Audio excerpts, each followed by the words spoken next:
ಹರೇ ಕೃಷ್ಣ ಮಾತಾಜಿ. ಸಾರಿ ಮಾತಾಜಿ, ಒಂದ್ ಎರಡೇ ನಿಮಿಷ ನನಗೆ ಫೋನ್ ಬಂತು ಓಕೆ ಮಧ್ಯದಲ್ಲಿ ಓಕೆ ಮಾಡ್ತಿದ್ದೆ. ಓಕೆ ಮಾತಾಜಿ. ಹರೇ ಕೃಷ್ಣ.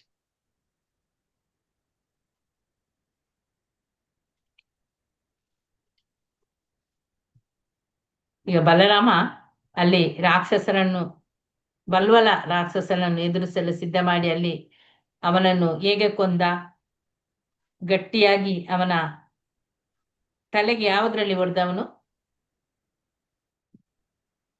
ಅವನ ಗದೆಯಿಂದ ಅವನ ತಲೆಗೆ ಹೊಡೆದ, ಅವನ ಜಜ್ಜಿ ಹಾಕಿದ. ಆಮೇಲೆ ಆ ರಾಕ್ಷಸನ ತಲೆ ಸೀಳ್ತದೆ, ಮತ್ತೆ ರಕ್ತ ಹರಿದು ಅವನು ಅರಚಲಿಕ್ಕೆ ಸ್ಟಾರ್ಟ್ ಮಾಡ್ತಾನೆ. ಈಗ ದೊಡ್ಡ ಪೀಡೆಯಾಗಿದ್ದ ಬ್ರಾಹ್ಮಣರಿಗೆಲ್ಲ ದೊಡ್ಡ ಪೀಡೆಯಾಗಿದ್ದ ಬಲ್ವಲ. ಅವನು ದೊಡ್ಡ ಬೆಟ್ಟ ಹೇಗೆ ಕುಸಿದು ಬೀಳ್ತದೋ ಹಾಗೆ ಕುಸಿದು ಬಿದ್ದ, ನೆಲಕ್ಕೆ ಬಿದ್ದ. ಎಲ್ಲರಿಗೂ ಕೂಡ ತುಂಬಾ ಸಂತೋಷ ಆಗ್ತದೆ ಇಲ್ಲಿ. ಆಮೇಲೆ ನೈಮಿಷಾರಣ್ಯದಿಂದ ಬ್ರಾಹ್ಮಣರ ಎಲ್ಲ ಅನುಮತಿಯನ್ನು ಪಡೆದು ತೀರ್ಥಯಾತ್ರೆಗೆ ಕಂಟಿನ್ಯೂ ಮಾಡ್ತಾನೆ. ಕೌಶಿಕಿ ನದಿಗೆ ತೀರಕ್ಕೆ ಹೋಗ್ತಾನೆ. ಆ ನಂತರ ಅಲ್ಲಿಂದ ಸರಾಯು ನದಿ, ನಂತರ ಗಂಗಾ, ಯಮುನಾ, ಸರಸ್ವತಿ, ತ್ರಿವೇಣಿ ಸಂಗಮ, ಪ್ರಯಾಗ ರಾಜ್, ಅಲ್ಲಿಗೆ ಕೂಡ ಹೋಗ್ತಾನೆ.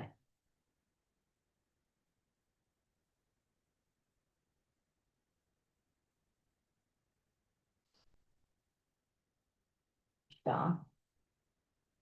78.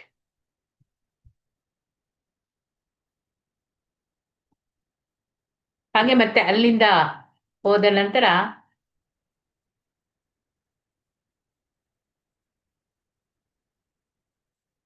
ಸ್ಕ್ರೀನ್ ಬಂತಾ? ಇಲ್ಲ ಮಾತಾಜಿ, ಬಂದಿಲ್ಲ. ಬಂದಿಲ್ಲ. ಈಗ ಬಂತು ಮಾತಾಜಿ, ಬಂತು ಮಾತಾಜಿ. ಬಂತು ಮಾತಾಜಿ. ಓಕೆ. ಅಲ್ಲಿ ಸರಾಯು ತ್ರಿವೇಣಿ ಸಂಗಮ ಆಯ್ತು. ಆಮೇಲೆ ಅಲ್ಲಿಂದ ಮುಂದೆ ಅವನು ಎಲ್ಲಿಗೆ ಬರ್ತಾನೆ? ಗೋಮತಿ, ಗಂಡಕಿ ನದಿ, ಅದಕ್ಕೆಲ್ಲ ಹೋಗ್ತಾನೆ. ನಂತರ ವಿಪಾಸ ನದಿಯಲ್ಲಿ ಸ್ನಾನ ಮಾಡಿ ನಂತರ ಶೋಣಾ ನದಿಗೆ ಅಲ್ಲಿಗೆ ಬರ್ತಾನೆ. ಅದು ಬಿಹಾರ ಪ್ರಾಂತ್ಯದಲ್ಲಿ ಇರ್ತದೆ. ಅಲ್ಲಿಂದ ಎಲ್ಲ ವೈದಿಕ ವಿಧಿಗಳನ್ನೆಲ್ಲ ಮುಗಿಸಿ ಗಯಾಕ್ಕೆ ಬರ್ತಾನೆ.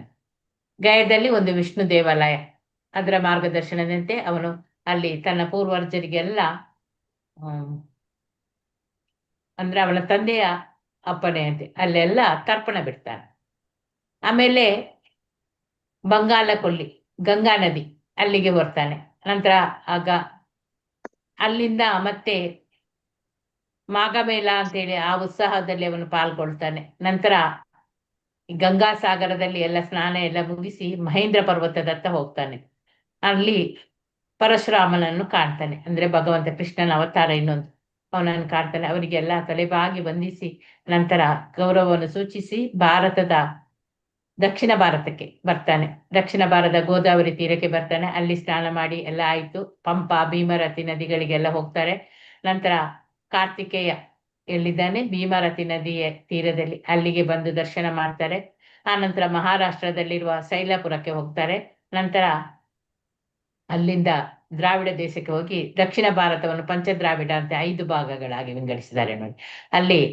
ಅಲ್ಲಿಂದ ನಂತರ ಮಹಾ ಆಚಾರ್ಯರು ಶಂಕರಾಚಾರ್ಯ, ರಾಮಾನುಜಾಚಾರ್ಯ, ಮಧ್ವಾಚಾರ್ಯ, ವಿಷ್ಣುಸ್ವಾಮಿ, ನಿಂಬರ್ಕ ಇವರ ಎಲ್ಲ ದ್ರಾವಿಡ ಪ್ರಾಂತ್ಯಗಳಲ್ಲೆಲ್ಲ ಜನಿಸಿದವರು. ಚೈತನ್ಯ ಮಹಾಪ್ರಭುಗಳು ಕೂಡ ಪಂಚಗೌಡ ದೇಶಗಳಲ್ಲಿ ಒಂದಾದ ಬಂಗಾಳದಲ್ಲಿ ಅವರು ಬಯಸಿದರು. ಹಾಗೆ ದಕ್ಷಿಣ ಭಾರತದಲ್ಲಿ ದ್ರಾವಿಡರಲ್ಲಿ ಅತಿ ಮುಖ್ಯ ಯಾತ್ರಾ ಸ್ಥಳ ಅಂದ್ರೆ ವೆಂಕಟಾಚಲ, ಬಾಲಾಜಿ, ತಿರುಪತಿ, ಅಲ್ಲಿಗೆ ಕೂಡ ಭೇಟಿ ಕೊಡ್ತಾರೆ. ಅಲ್ಲಿಂದ ವಿಷ್ಣು ಕಾಂಚಿಗೆ ಹೋಗ್ತಾರೆ. ಆಮೇಲೆ ಕಾವೇರಿ ತೀರಕ್ಕೆ ಬರ್ತಾರೆ. ಅಲ್ಲಿ ಸ್ನಾನ ಮಾಡಿ ರಂಗನನ್ನು ನೋಡ್ತಾರೆ. ರಂಗಾಕ್ಷೇತ್ರವನ್ನು ಹೋಗ್ತಾರೆ. ಅದು ಅತಿ ದೊಡ್ಡ ದೇವಾಲಯ. ಆ ವಿಷ್ಣು ದೇವರು ರಂಗನಾಥ ಎಂದು ಪ್ರಸಿದ್ಧವಾಗಿ ಇದ್ದಾರೆ. ಹಾಗೆ ಬೃಂದಾವನದಲ್ಲಿ ಕೂಡ ಇಂತಹದೇ ಒಂದು ದೇವಸ್ಥಾನ ಇದೆ. ಆದ್ರೆ ಇದಕ್ಕಿಂತ ದೊಡ್ಡ ದೇವಸ್ಥಾನ ಎಲ್ಲಿಯೂ ಇಲ್ಲ, ಈ ಶ್ರೀರಂಗಂ ರಂಗಕ್ಷೇತ್ರ. ಈಗ ಕಾಂಚಿಗೆ ಹೋಗ್ತಾ ಇದ್ದಾರೆ. ಯಾರು ಓದಿ ಆಗಿದೆ ಇದು? ಇಲ್ಲ, ಹೌದು, ಇದಾಗಿದೆ, ಆಗಿದೆ. ಕಾಂಚಿಗೆ ಹೋಗುದು ಇಲ್ಲ, ಇದು ಆಗ್ಲಿಲ್ಲ. ಮತ್ತೆ ಮಧುರೆಗೆ ಪ್ರಯಾಣ ಮಾಡಿದ್ರು, ಅಲ್ಲಿಂದ ಅದೆಲ್ಲ ಆಗ್ಲಿಲ್ಲ, ಅಲ್ಲಿಗೆ ಸ್ಟಾಪ್ ಆಗಿದೆ. ಯಾರು ಓದ್ಲಿಕ್ಕೆ? ಹರೇ ಕೃಷ್ಣ ಮಾತಾಜಿ, ನಾನು ನಿನ್ನೆ ಓದ್ಲಿಲ್ಲ. ಎಲ್ಲರಿಗೂ ಚಾನ್ಸ್ ಸಿಗ್ತದೆ ಮಾತಾಜಿ. ದಿನಾ ಸಿಗುದಿಲ್ಲ, ಒಂದೊಂದು ದಿವಸ ಬಿಟ್ಟು ಒಂದೊಂದು ದಿವಸ ಬಿಟ್ಟು ಸಿಗ್ತದೆ.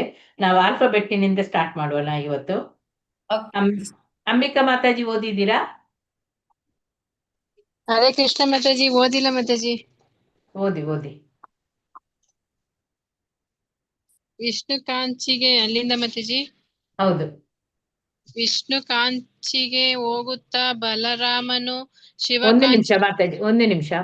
ಪ್ರವೀಣ ಮಾತಾಜಿ ಅವರಿಗೆ ಆಲ್ಫಾಬೆಟ್ ಪ್ರಕಾರ ನೋಡಿ ಮಾತಾಜಿ. ಓಕೆ ಮಾತಾಜಿ.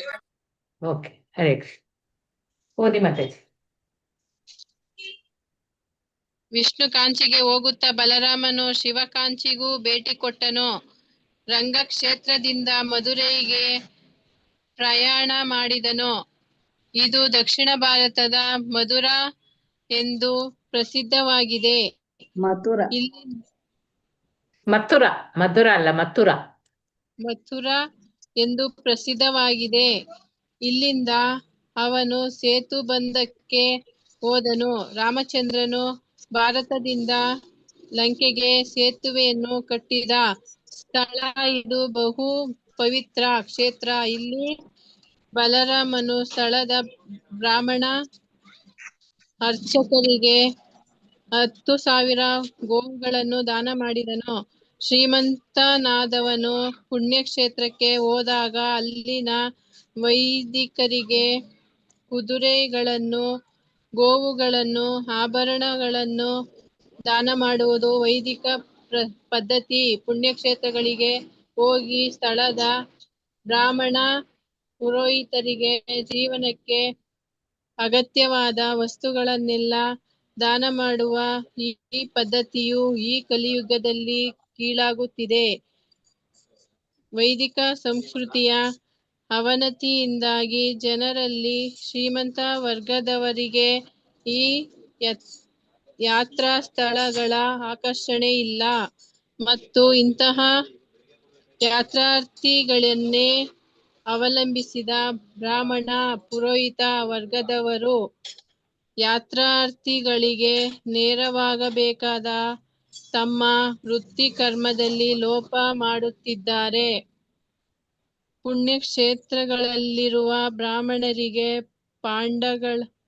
ಪಂಡಗಳು ಅಥವಾ ಪಂಡಿತರು ಎಂದು ಹೆಸರು. ಅವರು ಬಹು ವಿದ್ವಾಂಸರಾದ ಬ್ರಾಹ್ಮಣರು. ಪುಣ್ಯಕ್ಷೇತ್ರದ ವಿವರಗಳನ್ನೆಲ್ಲ ಬಂದವರಿಗೆ ತಿಳಿಸಿ ಅವರಿಗೆ ಮಾರ್ಗದರ್ಶನ ಮಾಡುತ್ತಿದ್ದರು. ಇದರಿಂದ ಸಂದರ್ಶಕರಿಗೂ ಪುರೋಹಿತರಿಗೂ ಪರಸ್ಪರ ಸಹಕಾರದಿಂದ ಸಹಾಯವಾಗುತ್ತಿತ್ತು. ಹರೇ ಕೃಷ್ಣ ಮಾತಾಜಿ. ಓದತ ಮಾತಾಜಿ. ಧನ್ಯವಾದಗಳು ಮಾತಾಜಿ. ನೆಕ್ಸ್ಟ್ ಯಾರು? ಭೂಮಿಕಾ ಮಾತಾಜಿ ಓದಿ. ಹರೇ ಕೃಷ್ಣ ಮಾತಾಜಿ. ಓದಿ ಮಾತಾಜಿ. ಶ್ರೀಮದ್ ಭಾಗವತದ ವರ್ಣನೆಗಳಿಂದ ಬಲರಾಮನು ವಿವಿಧ ಯಾತ್ರಾ ಸ್ಥಳಗಳಿಗೆ ಹೋದಾಗ ಅವನು ತಪ್ಪದೇ ವೈದಿಕ ಪದ್ಧತಿಯನ್ನು ಅನುಸರಿಸಿದನು. ಒಂದು ಸ್ಪಷ್ಟವಾಗುತ್ತದೆ. ಸೇತುಬಂಧನದಲ್ಲಿ ಗೋವುಗಳನ್ನು ಹಂಚಿ ಬಲರಾಮನು ಕೃತಮಾಲ ಮತ್ತು ತಾಮ್ರವರ್ಣಿ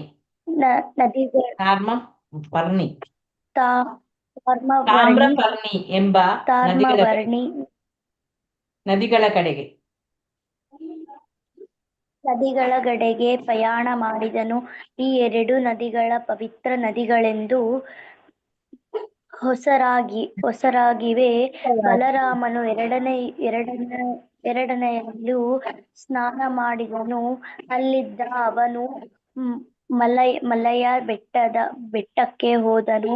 ಈ ಮಲಯ ಬೆಟ್ಟವು ಮಲಯ ಬೆಟ್ಟಗಳು ಎಂದು ಕರೆಯುವ 7 ಶಿಖರದಲ್ಲಿ ಒಂದು ಎಂದು ಹೇಳುತ್ತಾರೆ. ಮಹರ್ಷಿ ಅಗಸ್ತ್ಯನು ಅಲ್ಲಿ ವಾಸಿಸುತ್ತಿದ್ದನು. ಬಲರಾಮನು ಅವನನ್ನು ಕಂಡು ತಲೆಬಾಗಿ ಗೌರವಿಸಿದನು. ಋಷಿಯ ಆಶೀರ್ವಾದಗಳನ್ನು ಪಡೆದುಕೊಂಡು ಅವನ ಅನುಮತಿಯಿಂದ ಹಿಂದೂ ಸಾಗರದ ಕಡೆಗೆ ಹೊರಟನು.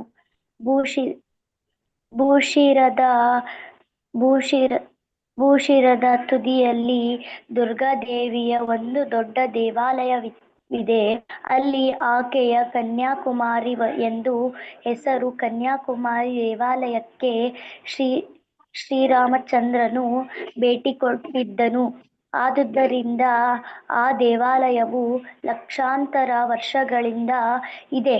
ಒಂದು ಅರ್ಥ, ಅಲ್ಲಿಂದ ಬಲರಾಮನು ಹಿಂದೂ ಮಹಾಸಾಗರದ ಅಥವಾ ದಕ್ಷಿಣ ಮಹಾಸಾಗರದ ತೀರದಲ್ಲಿರುವ ಪಾಲ್ಗೋಣ ತೀರ್ಥಕ್ಕೆ ಹೋದನು. ವಿಷ್ಣುವು ಅನಂತ ಎನ್ನುವ ಅವತಾರವಾಗಿ ಅಲ್ಲಿ ಮಲಗಿರುವುದರಿಂದ ಪಾಲ್ಗೋಣ ತೀರ್ಥವು ಪ್ರಸಿದ್ಧ. ಪಾಲ್ಗೋಣ ತೀರ್ಥದಿಂದ ಬಲರಾಮನು ಪಂಚಾಸ್ಪರಸ ಎನ್ನುವ ಯಾತ್ರಾಸ್ಥಳಕ್ಕೆ ಹೋದನು. ಅಲ್ಲಿಯೂ ನಿಯಂತ್ರಕ ನಿಯಮಗಳಿಗೆ ಅನುಗುಣವಾಗಿ ಶಾಸ್ತ್ರೋಕ್ತ ವಿಧಿಗಳನ್ನು ಅನುಸರಿಸಿದನು. ಈ ಸ್ಥಳವು ವಿಷ್ಣುವಿನ ದೇವಾಲಯವೆಂದು ಪ್ರಸಿದ್ಧವಾಗಿದೆ. ಅಲ್ಲಿ ಬಲರಾಮನು ಸ್ಥಳೀಯ ಬ್ರಾಹ್ಮಣರಿಗೆ 10,000 ಗೋವುಗಳನ್ನು ದಾನ ಮಾಡಿದನು. ಹರೇ ಕೃಷ್ಣ. ಧನ್ಯವಾದಗಳು. ಡಾಕ್ಟರ್ ಕೃಷ್ಣಮೂರ್ತಿ ಪ್ರಭುಜಿ ಓದಿ. ಡಾಕ್ಟರ್ ಓದ್ತೇನೆ. ಓದಿ. ಕನ್ಯಾಕುಮಾರಿಯಿಂದ ಬಲರಾಮನು ಕೇರಳದ ಕಡೆ ಪ್ರಯಾಣ ಮಾಡಿದನು. ಕೇರಳ ರಾಜ್ಯವು ಈಗಲೂ ದಕ್ಷಿಣ ಕೇರಳ ಎಂಬ ಹೆಸರಿನಿಂದ ದಕ್ಷಿಣ ಭಾರತದಲ್ಲಿದೆ. ಈ ಸ್ಥಳಕ್ಕೆ ಭೇಟಿ ಕೊಟ್ಟು ಅನಂತರ ಗೋಕರ್ಣ ತೀರ್ಥಕ್ಕೆ ಬಂದನು. ಅಲ್ಲಿ ಶಿವನನ್ನು ಪೂಜಿಸುತ್ತಾರೆ. ಅನಂತರ ಬಲರಾಮನು ಆರ್ಯದೇವಿಯ ದೇವಾಲಯಕ್ಕೆ ಭೇಟಿ ಕೊಟ್ಟನು. ಈ ದೇವಾಲಯವನ್ನು ಸಂಪೂರ್ಣವಾಗಿ ನೀರು ಸುತ್ತುಗಟ್ಟಿದೆ. ಈ ದ್ವೀಪದಿಂದ ಅವನು ಶೂರ್ಪರಖ ಎನ್ನುವ ಸ್ಥಳಕ್ಕೆ ಹೋದನು. ಅನಂತರ ಅವನು ತಾಪಿ, ವಯೋಶಿನಿ ಮತ್ತು ನಿರ್ವಿಂಧ್ಯ ನದಿಗಳಲ್ಲಿ ಸ್ನಾನ ಮಾಡಿದನು. ಅನಂತರ ದಂಡಕಾರಣ್ಯಕ್ಕೆ ಬಂದನು. ಶ್ರೀರಾಮನು ದೇಶಕ್ಕೆ ತ್ಯಾಗ ಮಾಡಿ ಬಂದಾಗ ಇಲ್ಲಿಯೇ ವಾಸ ಮಾಡುತ್ತಿದ್ದನು. ಅಲ್ಲಿಂದ ಬಲರಾಮನು ನರ್ಮದಾ ತೀರಕ್ಕೆ ಬಂದನು. ಇದು ಮಧ್ಯ ಭಾರತದಲ್ಲಿ ಅತಿ ದೊಡ್ಡದಾದ ನದಿ. ಪವಿತ್ರ ನರ್ಮದಾ ತೀರದಲ್ಲಿ ಮಾಹಿಷ್ಮತಿ ಪುರಿ ಎನ್ನುವ ಯಾತ್ರಾ ಸ್ಥಳಕ್ಕೆ ಬಲರಾಮನು ಬಂದನು. ಅಲ್ಲಿ ಸ್ನಾನ ಮಾಡಿ ನಿಯಂತ್ರಕ ತತ್ವಗಳಿಗೆ ಅನುಗುಣವಾಗಿ ತಾನು ಎಲ್ಲಿಂದ ತನ್ನ ಪ್ರಯಾಣವನ್ನು ಪ್ರಾರಂಭಿಸಿದ್ದನೋ ಆ ಪ್ರಭಾಸ ತೀರಕ್ಕೆ ಬಂದನು. ಬಲರಾಮನು ಪ್ರಭಾಸ ತೀರ್ಥಕ್ಕೆ ಇಲ್ಲಿ ನೋಡಿ ಕರ್ಸರ್ ತಂದಿಟ್ಟೆ. ನೆಟ್ವರ್ಕ್ ಸ್ಲೋ ಇದೆ ಮಾತಾಜಿ. ಕೃಷ್ಣ ಮಾತಾಜಿ ಬಲರಾಮ ಓದಿ ಈ ಪ್ಯಾರ ಓದಿ.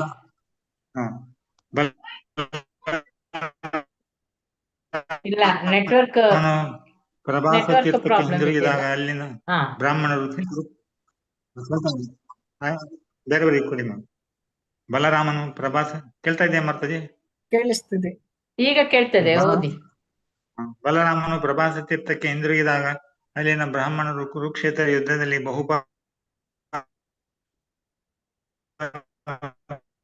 ಕ್ಷತ್ರಿಯರು ಸತ್ತು ಹೋದರು ಎಂದು ತಿಳಿದಿದ್ದಾರೆ. ಕೊಡಿ ಮತ್ತೆ. ಧನ್ಯವಾದಗಳು ಪ್ರಭು. ಗಾಯತ್ರಿ ಮಾತಾಜಿ ಓದಿ. ಗಾಯತ್ರಿ ಮಾತಾಜಿ. ಹರೇ ಕೃಷ್ಣ ಮಾತಾಜಿ. ಬಲರಾಮನು ಅಲ್ಲಿಂದ ಓದ್ಲೆ ಮಾತಾಜಿ. ಬಲರಾಮನು ಪ್ರಭಾಸ ತೀರ್ಥಕ್ಕೆ ಹಿಂತಿರುಗಿದಾಗ ಅಲ್ಲಿನ ಬ್ರಾಹ್ಮಣರು ಕುರುಕ್ಷೇತ್ರ ಯುದ್ಧದಲ್ಲಿ ಬಹುಪಾಲು ಕ್ಷತ್ರಿಯರು ಸತ್ತು ಹೋದರು ಎಂದು ತಿಳಿಸಿದರು. ಭೂಭಾರವು ಕಡಿಮೆ ಆಯಿತೆಂದು ಬಲರಾಮನಿಗೆ ಸಮಾಧಾನವಾಯಿತು. ಮಹತ್ವಾಕಾಂಕ್ಷಿ ಕ್ಷತ್ರಿಯ ರಾಜರು ಸೃಷ್ಟಿಸಿದ ಸೈನ್ಯ ಬಲದ ಭಾರವನ್ನು ಕಡಿಮೆ ಮಾಡಲೆಂದೇ ಕೃಷ್ಣ ಬಲರಾಮರು ಆವಿರ್ಭವಿಸಿದ್ದು. ಇದು ಪ್ರಾಪಂಚಿಕ ಜೀವನದ ರೀತಿ. ಜೀವನದ ಅಗತ್ಯ ವಸ್ತುಗಳನ್ನು ಪಡೆದು ತೃಪ್ತರಾಗದೆ ಜನರು ಆಕಾಂಕ್ಷೆಯಿಂದ ಬೇರೆ ಅಗತ್ಯಗಳನ್ನು ಮಾಡಿಕೊಳ್ಳುತ್ತಾರೆ. ಪ್ರಕೃತಿಯ ನಿಯಮಗಳಾಗಲಿ ಭಗವಂತನ ಹಿಮಗಳಾಗಲಿ, ಕ್ಷಾಮ, ಯುದ್ಧ, ಸಾಂಕ್ರಾಮಿಕ ರೋಗಗಳು ಮತ್ತು ಇಂತಹ ಇತರ ಮಹಾ ಅನಾಹುತಗಳಿಂದ ಈ ಧರ್ಮ ವಿರುದ್ಧ ಬಯಕೆಗಳನ್ನು ತಡೆಯಲಾಗುತ್ತದೆ. ಕ್ಷತ್ರಿಯರಲ್ಲಿ ಬಹುಮಂದಿ ಸತ್ತು ಹೋಗಿದ್ದರು. ಕುರುವಂಶದವರು ಇನ್ನೂ ಯುದ್ಧದಲ್ಲಿ ತೊಡಗಿದ್ದಾರೆ ಎಂದು ಬಲರಾಮನಿಗೆ ತಿಳಿದು ಬಂದಿತು. ಅವನು ಕುರುಕ್ಷೇತ್ರಕ್ಕೆ ಹಿಂತಿರುಗಿದನು. ಭೀಮಸೇನ ಮತ್ತು ದುರ್ಯೋಧನರ ದ್ವಂದ್ವ ಯುದ್ಧದ ದಿನವೇ ಅವನು ರಣಭೂಮಿಯನ್ನು ತಲುಪಿದನು. ಇಬ್ಬರಿಗೂ ಹಿತೈಷಿಯಾಗಿ ಅವನು ಅವರನ್ನು ತಡೆಯಲು ಪ್ರಯತ್ನಿಸಿದನು, ಆದರೆ ಅವರು ಕದನ ನಿಲ್ಲಿಸಲಿಲ್ಲ.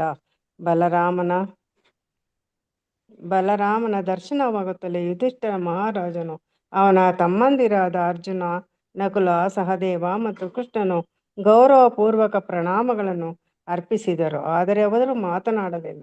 ಅವರು ಮೌನವಾಗಿದ್ದುದಕ್ಕೆ ಕಾರಣ ಬಲರಾಮನಿಗೆ ದುರ್ಯೋಧನಲ್ಲಿ ಒಲವಿದ್ದುದು ಮತ್ತು ದುರ್ಯೋಧನು ಗದಾಯುದ್ಧ ಕಲೆಯನ್ನು ಬಲರಾಮನಿಂದ ಕಲಿತಿದ್ದನು. ಆದುದರಿಂದ ಗದಾಯುದ್ಧವು ನಡೆಯುತ್ತಿದ್ದಾಗ ಯುಧಿಷ್ಠಿರ ಮಹಾರಾಜನು ಇತರರು ದುರ್ಯೋಧನನ ಪರವಾಗಿ ಏನನ್ನಾದರೂ ಹೇಳಬಹುದೆಂದು ಭಾವಿಸಿ ಸುಮ್ಮನಿದ್ದರು. ದುರ್ಯೋಧನನು ಭೀಮಸೇನನು ಗದಾಯುದ್ಧವನ್ನು ಮಾಡಲು ಬಹು ಉತ್ಸಾಹದಿಂದಿದ್ದರು. ಬಹುದೊಡ್ಡ ಪ್ರೇಕ್ಷಕ ವೃಂದದ ಮುಂದೆ ಇಬ್ಬರು ಒಬ್ಬರನ್ನೊಬ್ಬರು ಗದೆಯಿಂದ ಹೊಡೆಯಲು ಬಹು ಕೌಶಲ್ಯದಿಂದ ಪ್ರಯತ್ನಿಸುತ್ತಿದ್ದರು. ಹಾಗೆ ಮಾಡುವಾಗ ಅವರು ನೃತ್ಯ ಮಾಡುತ್ತಿದ್ದಂತೆ ತೋರಿತು. ಅವನು ನೃತ್ಯ ಮಾಡುತ್ತಿದ್ದಂತೆ ತೋರಿದರೂ ಅವರಿಬ್ಬರಿಗೂ ಬಹುರೋಷ ಬಂದಿತ್ತೆಂದು ಸ್ಪಷ್ಟವಾಗಿತ್ತು. ಹರೇ ಕೃಷ್ಣ ಮಾತಾಜಿ, ಧನ್ಯವಾದಗಳು ಮಾತಾಜಿ. ಧನ್ಯವಾದ. ಗೀತಾ ಎಂ ಮಾತಾಜಿ ಓದಿ. ಹರೇ ಕೃಷ್ಣ ಮಾತಾಜಿ. ಯುದ್ಧವನ್ನು ನಿಲ್ಲಿಸಬೇಕೆಂದು ಬಲರಾಮನು ಹೀಗೆ ಹೇಳಿದನು. ಪ್ರಿಯ ದುರ್ಯೋಧನ ರಾಜ ಮತ್ತು ಭೀಮಸೇನ, ನೀವಿಬ್ಬರು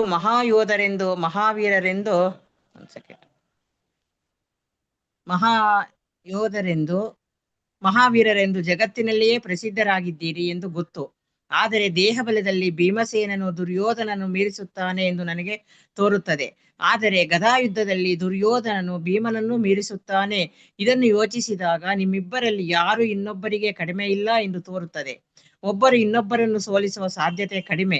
ಆದುದರಿಂದ ಹೀಗೆ ಯುದ್ಧ ಮಾಡುವುದರಲ್ಲಿ ನಿಮ್ಮ ಸಮಯವನ್ನು ವ್ಯರ್ಥ ಮಾಡಬೇಡಿ ಎಂದು ನಾನು ವಿನಂತಿಸುತ್ತೇನೆ. ಈ ಅನಗತ್ಯವಾದ ಯುದ್ಧವನ್ನು ನೀವು ನಿಲ್ಲಿಸಬೇಕು ಎಂದು ನನ್ನ ಅಪೇಕ್ಷೆ. ಬಲರಾಮನು ಭೀಮಸೇನ ಮತ್ತು ದುರ್ಯೋಧನರಿಗೆ ಮಾಡಿದ ಒಳ್ಳೆಯ ಉದ್ದೇಶವೆಂದರೆ ಇಬ್ಬರಿಗೂ ಸಹಾಯ ಮಾಡುವುದು. ಆದರೆ ಅವರಿಬ್ಬರು ರೋಷದಲ್ಲಿ ಎಷ್ಟು ಮುಳುಗಿ ಹೋಗಿದ್ದರೆಂದರೆ ತಮ್ಮ ದೀರ್ಘಕಾಲದ ಹಗೆತನ ಒಂದೇ ಅವರ ನೆನಪಿನಲ್ಲಿದ್ದುದು. ಒಬ್ಬನು ಇನ್ನೊಬ್ಬನನ್ನು ಕೊಲ್ಲಬೇಕೆಂದಷ್ಟೇ ಯೋಚಿಸುತ್ತಿದ್ದನು. ಅವರು ಬಲರಾಮನ ಬುದ್ಧಿವಾದಕ್ಕೆ ಮಹತ್ವ ಕೊಡಲಿಲ್ಲ. ತಾವು ಒಬ್ಬರ ಮೇಲೊಬ್ಬರು ಮಾಡಿದ್ದ ಅಪಾದನೆಗಳು ಹಾಗೂ ಇಬ್ಬರೂ ಕೆಟ್ಟ ರೀತಿಯಲ್ಲಿ ನಡೆದುಕೊಂಡಿದ್ದುದು, ಇವೆರಡು ಮಾತ್ರ ಅವರಿಗೆ ನೆನಪಿದ್ದು ಅವರು ಹುಚ್ಚರಂತಾಗಿದ್ದರು. ಅವರಿಗಾಗಿ ಯಾವ ವಿಧಿ ಕಾದಿತ್ತು ಎನ್ನುವುದನ್ನು ತಿಳಿದಿದ್ದ ಬಲರಾಮನು ಈ ವಿಷಯವನ್ನು ಬೆಳೆಸಲು ಇಚ್ಛಿಸಲಿಲ್ಲ. ಅಲ್ಲಿರುವ ಬದಲು ದ್ವಾರಕಾ ನಗರಕ್ಕೆ ಹಿಂದಿರುಗಲು ತೀರ್ಮಾನಿಸಿದನು. ಹರೇ ಕೃಷ್ಣ ಮಾತಾಜಿ, ಧನ್ಯವಾದಗಳು. ಧನ್ಯವಾದಗಳು ಮಾತಾಜಿ. ಗೀತಾ ಕೋಡಿಕಲ್ ಮಾತಾಜಿ ಓದಿ. ಅವನು ದ್ವಾರಕೆಗೆ ಹಿಂತಿರುಗಿದಾಗ ನೆಂಟರು ಸ್ನೇಹಿತರು ಬಹಳ ಸಡಗರದಿಂದ ಬರಮಾಡಿಕೊಂಡರು. ಉಗ್ರಸೇನ ಮಹಾರಾಜ ಮತ್ತು ಇತರ ಹಿರಿಯರನ್ನು ಮುಂದು ಮಾಡಿಕೊಂಡು ಅವರೆಲ್ಲರೂ ಬಂದು ಬಲರಾಮನನ್ನು ಸ್ವಾಗತಿಸಿದರು. ಇಲ್ಲಿಂದ ಅವನು ಮತ್ತೆ ನೈಮಿಷಾರಣ್ಯ ಪುಣ್ಯಕ್ಷೇತ್ರಕ್ಕೆ ಹೋದನು. ಸಾಧುಗಳು, ಸಾಧು ಸಂತರು, ಬ್ರಾಹ್ಮಣರು ಎಲ್ಲರೂ ಎದ್ದು ನಿಂತು ಅವನನ್ನು ಬರಮಾಡಿಕೊಂಡರು. ಅವನು ಕ್ಷತ್ರಿಯನಾದರೂ ಬಲರಾಮನು ಈಗ ಯುದ್ಧ ಮಾಡುವುದನ್ನು ಬಿಟ್ಟಿದ್ದ ಎಂದು ಅವರೆಲ್ಲರೂ ಅರ್ಥ ಮಾಡಿಕೊಂಡರು. ಸದಾ ಶಾಂತಿಯನ್ನು ಬಯಸುವ ಬ್ರಾಹ್ಮಣರಿಗೂ ಋಷಿಗಳಿಗೂ ಇದರಿಂದ ಸಂತೋಷವಾಯಿತು. ಅವರೆಲ್ಲರೂ ಬಲರಾಮನನ್ನು ಪ್ರೀತಿಯಿಂದ ಆಲಂಗಿಸಿಕೊಂಡು ಪುಣ್ಯ ಸ್ಥಳವಾದ ನೈಮಿಷಾರಣ್ಯದಲ್ಲಿ ಹಲವು ಯಜ್ಞಗಳನ್ನು ಮಾಡುವಂತೆ ಮನವೊಲಿಸಿದರು. ವಾಸ್ತವವಾಗಿ ಸಾಮಾನ್ಯ ಮನುಷ್ಯರು ಮಾಡಬೇಕೆಂದು ಸಲಹೆ ಮಾಡಿರುವ ಯಾಗಗಳನ್ನು ಬಲರಾಮನು ಮಾಡಬೇಕಾಗಿರಲಿಲ್ಲ. ಅವನೇ ದೇವೋತ್ತಮ ಪರಮಪುರುಷ. ಆದ್ದರಿಂದ ಎಲ್ಲ ಯಜ್ಞಗಳ ಭೋಗಿ ಅವನೇ. ಆದ್ದರಿಂದ ಅವನು ಯಜ್ಞಗಳನ್ನು ಮಾಡಿದುದರಲ್ಲಿ ಒಂದೇ ಉದ್ದೇಶ, ಸಾಮಾನ್ಯ ಮನುಷ್ಯರಿಗೆ ವೇದಗಳ ಆದೇಶದಂತೆ ಹೇಗೆ ನಡೆದುಕೊಳ್ಳಬೇಕು ಎನ್ನುವ ಮೇಲ್ಪಂಕ್ತಿಯನ್ನು ಹಾಕಿಕೊಡುವುದು. ದೇವೋತ್ತಮ ಪರಮಪುರುಷನಾದ ಬಲರಾಮನು ನೈಮಿಷಾರಣ್ಯದಲ್ಲಿದ್ದ ಋಷಿಗಳಿಗೂ ಸಾಧು ಸಜ್ಜನರಿಗೂ ಹಲವು ವಿಷಯಗಳನ್ನು ತಿಳಿಸಿಕೊಟ್ಟನು. ಜೀವಿ ಮತ್ತು ಬ್ರಹ್ಮಾಂಡದ ಸಂಬಂಧ, ಇಡೀ ವಿಶ್ವವನ್ನು ಮನುಷ್ಯನಿಗೆ ಹೇಗೆ ಸ್ವೀಕರಿಸಬೇಕು, ಪರಿಪೂರ್ಣತೆಯ ಅತ್ಯುನ್ನತ ಗುರಿಯನ್ನು ಸಾಧಿಸಲು ಮನುಷ್ಯನು ಬ್ರಹ್ಮಾಂಡದೊಡನೆ ಯಾವ ಸಂಬಂಧವನ್ನು ಇಟ್ಟುಕೊಳ್ಳಬೇಕು, ಇಡೀ ಬ್ರಹ್ಮಾಂಡವು ದೇವೋತ್ತಮ ಪರಮಪುರುಷನನ್ನು ಅವಲಂಬಿಸಿದೆ ಎನ್ನುವ ಅರಿವು ಮತ್ತು ದೇವೋತ್ತಮ ಪರಮಪುರುಷನು ತನ್ನ ಪರಮಾತ್ಮ ಸ್ವರೂಪದ ಕ್ರಿಯೆಯಿಂದ ಅತ್ಯಂತ ಸೂಕ್ಷ್ಮವಾದ ಪರಮಾಣುವಿನಲ್ಲಿಯೂ ಇದ್ದಾನೆ ಎನ್ನುವ ಅರಿವು ಇವೆಲ್ಲವನ್ನು ಕುರಿತು ಉಪದೇಶ ಮಾಡಿದನು. ಹರೇ ಕೃಷ್ಣ ಮಾತಾಜಿ. ಧನ್ಯವಾದಗಳು ಮಾತಾಜಿ. ಧನ್ಯವಾದಗಳು. एक्चुअली प्रभावती माताजी ಓದಿ. ಎಚ್.ಡಿ. ಪ್ರಭಾವತಿ ಮಾತಾಜಿ ಅನ್ಮ್ಯೂಟ್ ಮಾಡ್ಕೊಳ್ಳಿ. ಜ್ಯೋತಿಷ್ ಮಾತಾಜಿ ಓದಿ. ಹರೇ ಕೃಷ್ಣ ಮಾತಾಜಿ. ಅನಂತರ ಯಜ್ಞಗಳ ಮುಕ್ತಾಯದಲ್ಲಿ ಮಾಡುವ ಆವಭೃತ ಸ್ನಾನವನ್ನು ಬಲರಾಮನು ಮಾಡಿದನು. ಸ್ನಾನದ ನಂತರ ನೆಂಟರಿಷ್ಟರೊಡನೆ ಅವನು ಹೊಸ ರೇಷ್ಮೆ ವಸ್ತ್ರಗಳನ್ನು ಧರಿಸಿ ಸೊಗಸಾದ ಆಭರಣಗಳಿಂದ ಅಲಂಕರಿಸಿಕೊಂಡನು. ಆಕಾಶದ ಪ್ರಕಾಶಮಾನ ಕಾಯಗಳ ನಡುವೆ ಬೆಳಗುವ ಪೂರ್ಣಚಂದ್ರನಂತೆ ಅವನು ಕಂಡನು. ಬಲರಾಮನು ದೇವಪುರುಷನಾದ ಅನಂತನೇ. ಆದುದರಿಂದ ಅವನ ಮನಸ್ಸು, ಬುದ್ಧಿ ಮತ್ತು ದೇಹಗಳ ಅರಿವನ್ನು ಮೀರಿದವನು. ಅವನು ಮನುಷ್ಯನಂತೆ ಭೂಲೋಕಕ್ಕೆ ಬಂದು ತನ್ನ ಉದ್ದೇಶಕ್ಕಾಗಿಯೇ ಎಲ್ಲವನ್ನೂ ಮಾಡಿದನು. ಅವನು ಮಾಡಿದುದನ್ನು ಭಗವಂತನ ಲೀಲೆಗಳು ಎಂದಷ್ಟೇ ನಾವು ವಿವರಿಸಬಹುದು. ಮಿತಿಯಿಲ್ಲದ ಅವನ ಲೀಲೆಗಳ ಪ್ರದರ್ಶನವನ್ನು ಯಾರೂ ಊಹಿಸಲು ಸಾಧ್ಯವಿಲ್ಲ, ಏಕೆಂದರೆ ಅವನು ಸರ್ವಶಕ್ತ. ಬಲರಾಮನು ಆದಿವಿಷ್ಣು. ಆದುದರಿಂದ ಬೆಳಿಗ್ಗೆ ಮತ್ತು ಸಂಜೆ ಬಲರಾಮನ ಲೀಲೆಗಳನ್ನು ಸ್ಮರಿಸಿಕೊಳ್ಳುವವನು ನಿಸ್ಸಂಶಯವಾಗಿ ದೇವೋತ್ತಮ ಪರಮಪುರುಷನ ಮಹಾಭಕ್ತನಾಗುತ್ತಾನೆ. ಹೀಗೆ ಅವನ ಬದುಕು ಎಲ್ಲ ರೀತಿಗಳಲ್ಲಿ ಯಶಸ್ವಿಯಾಗುತ್ತದೆ. ಬಲ್ವಲನ ಮುಕ್ತಿ ಮತ್ತು ಬಲರಾಮನ ತೀರ್ಥಯಾತ್ರೆ ಎಂಬ 78ನೇ ಅಧ್ಯಾಯದ ಭಕ್ತಿ ವೇದಾಂತ ಭಾವಾರ್ಥವು ಇಲ್ಲಿಗೆ ಮುಗಿಯಿತು. ಹರೇ ಕೃಷ್ಣ. ಧನ್ಯವಾದಗಳು ಮಾತಾಜಿ. ಕೃಷ್ಣ ಕೃಷ್ಣ ಕೃಷ್ಣ ಕೃಷ್ಣ ಕೃಷ್ಣ ಕೃಷ್ಣ ಕೃಷ್ಣ ಹೇ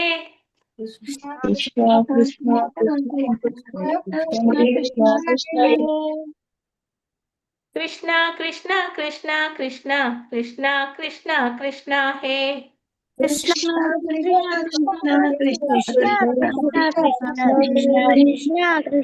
ಕೃಷ್ಣ ಹೇ ಕೃಷ್ಣ ಕೃಷ್ಣ ಕೃಷ್ಣ ಕೃಷ್ಣ ಕೃಷ್ಣ ಕೃಷ್ಣ ರಕ್ಷಾ ಮಾಂ. ಕೃಷ್ಣ ಕೃಷ್ಣ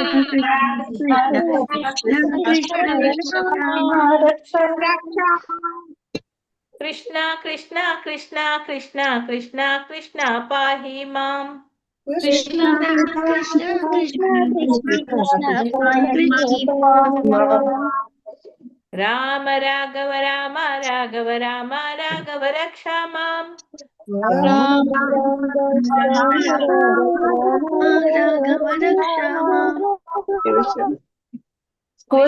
ಕೇಶವ ಕೃಷ್ಣ ಕೇಶವ ಕೃಷ್ಣ ಕೇಶವ ಪಾಹಿ ಮಾಂ. ಕೃಷ್ಣ ಕೇಶವ ಕೃಷ್ಣ ಕೇಶವ ಕೃಷ್ಣ ಕೇಶವ ಪಾಹಿ ಮಾಂ. ಈಗ 1 ಮಂತ್ ಇಂದ ರಾಘವ ರಕ್ಷಾ ಮಾಂ. ಕೃಷ್ಣ ಕೇಶವ ಪಾಹಿ ಮಾಂ. ರಾಮ ರಾಘವ ರಕ್ಷಾ ಮಾಂ. ಕೇಶವ ಪಾಹಿ ಮಾಂ. ರಾಮ ರಾಘವ ರಕ್ಷಾ ಮಾಂ. ಕೃಷ್ಣ ಕೇಶವ ಪಾಹಿ ಮಾಂ. ರಾಮ ರಕ್ಷಾ ಮಾಂ. ಕೃಷ್ಣ ಕೇಶವ ಪಾಹಿ ಮಾಂ. ರಾಮ ರಾಘವ ರಕ್ಷಾ ಮಾಂ. ಕೃಷ್ಣ ಕೇಶವ ಪಾಹಿ ಮಾಂ. ರಾಮ ರಾಘವ ರಕ್ಷಾ ಮಾಂ. ಕೃಷ್ಣ ಕೇಶವ ಪಾಹಿ ಮಾಂ. ಇಲ್ಲಿ ನಂತರ ಈಗ ವಿಷ್ಣು ಕಾಂಚಿಗೆ ಅಲ್ಲಿಗೆ ಹೋಗ್ತಾ ಬಲರಾಮ ಶಿವಕಾಂಚಿಗೆ ಕೂಡ ಭೇಟಿ ಕೊಡ್ತಾನೆ. ರಂಗಕ್ಷೇತ್ರದ ಮಧುರೈಗೆ ಕೂಡ ಪ್ರಯಾಣ ಮಾಡ್ತಾನೆ. ಅಲ್ಲಿಂದ ಮುಂದೆ ದಕ್ಷಿಣ ಭಾರತದ ಮಥುರಾ ಅದು ಪ್ರಸಿದ್ಧವಾಗಿದೆ. ಅವನು ಸೇತು ಬಂಧಕ್ಕೆ ಕೂಡ ಹೋಗ್ತಾನೆ.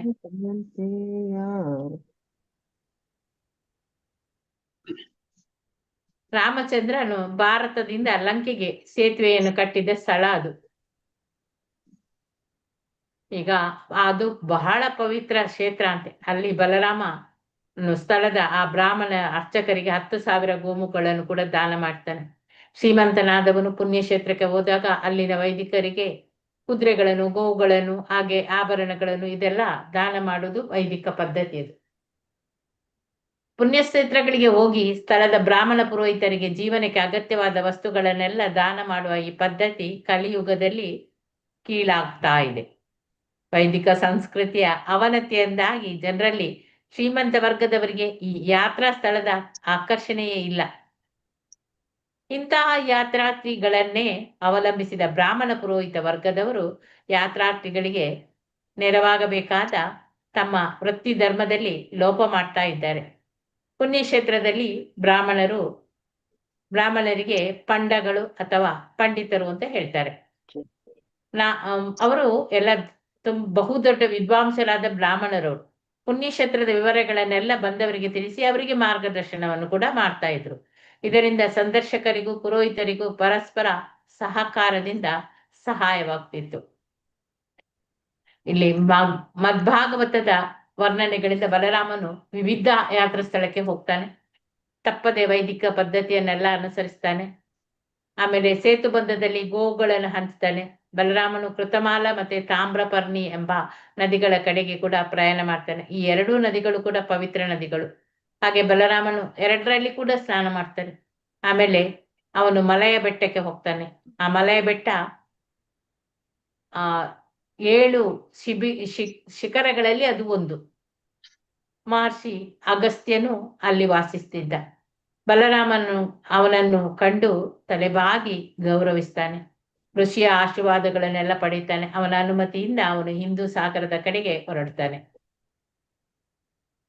ಭೂಶಿರದ ತುದಿಯಲ್ಲಿ ದುರ್ಗಾದೇವಿಯ ಒಂದು ದೊಡ್ಡ ದೇವಾಲಯ. ಅಲ್ಲಿ ಆಕೆಗೆ ಕನ್ಯಾಕುಮಾರಿ ಅಂತೇಳಿ ಹೇಳ್ತಾರೆ. ಕನ್ಯಾಕುಮಾರಿ ದೇವಾಲಯಕ್ಕೆ ಶ್ರೀರಾಮಚಂದ್ರ ಕೂಡ ಭೇಟಿ ಕೊಟ್ಟಿದ್ದ. ಆದ್ರಿಂದ ಈ ದೇವಾಲಯ ಲಕ್ಷಾಂತರ ವರ್ಷಗಳಿಂದ ಕೂಡ ಇದೆ ಅಂತ ಅರ್ಥ. ಬಲರಾಮನು ಹಿಂದೂ ಮಹಾಸಾಗರದ ಅಥವಾ ದಕ್ಷಿಣ ಮಹಾಸಾಗರದ ತೀರದಲ್ಲಿರುವ ಪಾಲ್ಗುಣ ತೀರ್ಥಕ್ಕೆ ಕೂಡ ಹೋಗ್ತಾನೆ. ವಿಷ್ಣು ಅನಂತ ಎನ್ನುವ ಅವತಾರವಾಗಿ ಅಲ್ಲಿ ಮಲಗಿರುವುದರಿಂದ ಪಾಲ್ಗುಣ ತೀರ್ಥ ಕೂಡ ಪ್ರಸಿದ್ಧ. ಪಾಲ್ಗುಣ ತೀರ್ಥದಿಂದ ಬಲರಾಮನು ಸರಸ ಎನ್ನುವ ಯಾತ್ರಾ ಸ್ಥಳಕ್ಕೆ ಕೂಡ ಹೋಗ್ತಾನೆ. ಅಲ್ಲಿಯ ನಿಯಂತ್ರಕ ನಿಯಮಗಳಿಗೆ ಅನುಗುಣವಾಗಿ ಶಾಸ್ತ್ರೋಕ್ತ ವಿಧಿಗಳನ್ನೆಲ್ಲ ಅನುಸರಿಸ್ತಾನೆ. ಆ ವಿಷ್ಣುವಿನ ದೇವಾಲಯ ಅಂತೇಳಿ ಅದು ಪ್ರಸಿದ್ಧ ಆಗಿದೆ. ಅಲ್ಲಿ ಬಲರಾಮನು ಸ್ಥಳೀಯ ಬ್ರಾಹ್ಮಣರಿಗೆಲ್ಲ 10,000 ಗೋವುಗಳನ್ನು ಕೂಡ ದಾನ ಮಾಡ್ತಾನೆ. ಈಗ ಕನ್ಯಾಕುಮಾರಿಯಿಂದ ಬಲರಾಮ ಈಗ ಕೇರಳದ ಕಡೆಗೆ ಪ್ರಯಾಣ ಮಾಡ್ತಾನೆ. ಕೇರಳ ರಾಜ್ಯ ಈಗಲೂ ದಕ್ಷಿಣ ಕೇರಳ ಎನ್ನುವ ಹೆಸರಿನಿಂದ ದಕ್ಷಿಣ ಭಾರತದಲ್ಲಿ ಕೂಡ ಇದೆ. ಈ ಸ್ಥಳಕ್ಕೆ ಭೇಟಿ ಕೊಡ್ತಾನೆ. ಗೋಕರ್ಣ ತೀರ್ಥಕ್ಕೆ ಬರ್ತಾನೆ. ನಂತರ ಅಲ್ಲಿ ಶಿವನನ್ನು ಪೂಜಿಸ್ತಾನೆ. ಆನಂತರ ಬಲರಾಮನು ಆರ್ಯ ದೇವಿಯ ದೇವಾಲಯಕ್ಕೆ ಭೇಟಿ ಕೊಡ್ತಾನೆ. ಆ ದೇವಾಲಯವನ್ನು ಸಂಪೂರ್ಣವಾಗಿ ಅದು ನೀರಲ್ಲಿ ಸುತ್ತುಕೊಂಡಿದೆ. ಅದು ದ್ವೀಪ. ಅದಕ್ಕೆ ಶೂರ್ಪನಖ ಎನ್ನುವ ಸ್ಥಳಕ್ಕೆ ಹೋಗ್ತಾನೆ. ಆ ದ್ವೀಪದಿಂದ ಅಲ್ಲಿಂದ ನಂತರ ಅವನು ತಾಪಿ, ಪಯೋಸಿನಿ ಮತ್ತು ನಿರ್ವಿಂಧ್ಯ ನದಿಗಳಲ್ಲೆಲ್ಲ ಸ್ನಾನ ಮಾಡ್ತಾನೆ. ನಂತರ ದಂಡಕಾರಣ್ಯಕ್ಕೆ ಬರ್ತಾನೆ. ಶ್ರೀರಾಮ ದೇಶತ್ಯಾಗ ಮಾಡಿ ಬಂದಾಗ ಇಲ್ಲಿಯೇ ವಾಸ ಮಾಡ್ತಿದ್ರು. ಅಲ್ಲಿಂದ ಬಲರಾಮನು ನರ್ಮದಾ ತೀರಕ್ಕೆ ಬರ್ತಾನೆ. ಮಧ್ಯ ಭಾರತದಲ್ಲಿ ಅತಿ ದೊಡ್ಡದಾದ ನದಿ ಅದು. ಪವಿತ್ರ ನರ್ಮದಾ ತೀರದಲ್ಲಿ ಮಹಿಷ್ಮತಿ ಪುರಿ ಎನ್ನುವ ಯಾತ್ರಾ ಸ್ಥಳಕ್ಕೆ ಬಲರಾಮನು ಬರ್ತಾನೆ. ಅಲ್ಲಿ ಸ್ನಾನ ಮಾಡಿ ನಿಯಂತ್ರಕ ತತ್ವಗಳಿಗೆ ಅನುಗುಣವಾಗಿ ತಾನು ಎಲ್ಲಿಂದ ತನ್ನ ಪ್ರಯಾಣವನ್ನು ಪ್ರಾರಂಭಿಸಿದನೋ ಆ ಪ್ರಭಾಸ ತೀರ್ಥಕ್ಕೆ ಬರ್ತಾನೆ. ಬಲರಾಮನು ಪ್ರಭಾಸ ತೀರ್ಥಕ್ಕೆ ಹಿಂದಿರುಗಿದಾಗ ಅಲ್ಲಿನ ಬ್ರಾಹ್ಮಣರು ಕುರುಕ್ಷೇತ್ರ ಯುದ್ಧದಲ್ಲಿ ಬಹುಪಾಲು ಕ್ಷತ್ರಿಯರು ಸತ್ತು ಹೋದ್ರು ಅಂತ ಹೇಳ್ತಾರೆ. ಭೂಭಾರ ಕಡಿಮೆ ಆಯ್ತೆಂದು ಬಲರಾಮನಿಗೆ ಸ್ವಲ್ಪ ಸಮಾಧಾನ ಆಗ್ತದೆ. ಮಹತ್ವಾಕಾಂಕ್ಷಿ ಕ್ಷತ್ರಿಯ ರಾಜರು ಸೃಷ್ಟಿಸಿದ ಸೈನ್ಯ ಬಲದ ಭಾರವನ್ನು ಕಡಿಮೆ ಮಾಡಲೆಂದೇ ಕೃಷ್ಣ ಬಲರಾಮ ಆವಿರ್ಭವಿಸಿತು. ಇದು ಪ್ರಾಪಂಚಿಕ ಜೀವನದ ರೀತಿ. ಜೀವನದ ಅಗತ್ಯ ವಸ್ತುಗಳನ್ನು ಪಡೆದು ತೃಪ್ತರಾಗದೆ ಜನರು ಆಕಾಂಕ್ಷೆಯಿಂದ ಬೇರೆ ಅಗತ್ಯಗಳನ್ನು ಮಾಡಿಕೊಳ್ತಾರೆ. ಈ ಪ್ರಕೃತಿಯ ನಿಯಮಗಳಾಗ್ಲಿ, ಭಗವಂತನ ನಿಯಮಗಳಾಗ್ಲಿ, ಕ್ಷಾಮ, ಯುದ್ಧ, ಸಾಂಕ್ರಾಮಿಕ ರೋಗಗಳು ಇಂತಹ ಮಹಾ ಅನಾಹುತಗಳಿಂದ ಈ ಧರ್ಮ ವಿರುದ್ಧ ಬಯಕೆಗಳನ್ನು ತಡೆಯಲಾಗ್ತದೆ. ಈಗ ಕ್ಷತ್ರಿಯರಲ್ಲಿ ಇಲ್ಲಿ ಬಹುಮಂದಿ ಸತ್ತು ಹೋದ್ರು.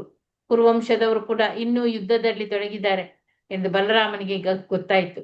ಅವನು ಕುರುಕ್ಷೇತ್ರಕ್ಕೆ ಬರ್ತಾನೆ, ಹಿಂತಿರುಗಿ ಬರ್ತಾನೆ. ಭೀಮಸೇನ ಮತ್ತು ದುರ್ಯೋಧನರ ದ್ವಂದ್ವ ಯುದ್ಧದ ದಿನವೇ ಅವನು ರಣಭೂಮಿಯನ್ನು ತಲುಪ್ತಾನೆ. ಇಬ್ಬರಿಗೂ ಹಿತೈಷಿಯಾಗಿದ್ದ ಅವನು ಅವರನ್ನು ತಡೆಯಲಿಕ್ಕೆ ಪ್ರಯತ್ನಿಸ್ತಾನೆ, ಆದರೆ ಕದನ ಮಾತ್ರ ನಿಲ್ಲಿಸಲಿಲ್ಲ.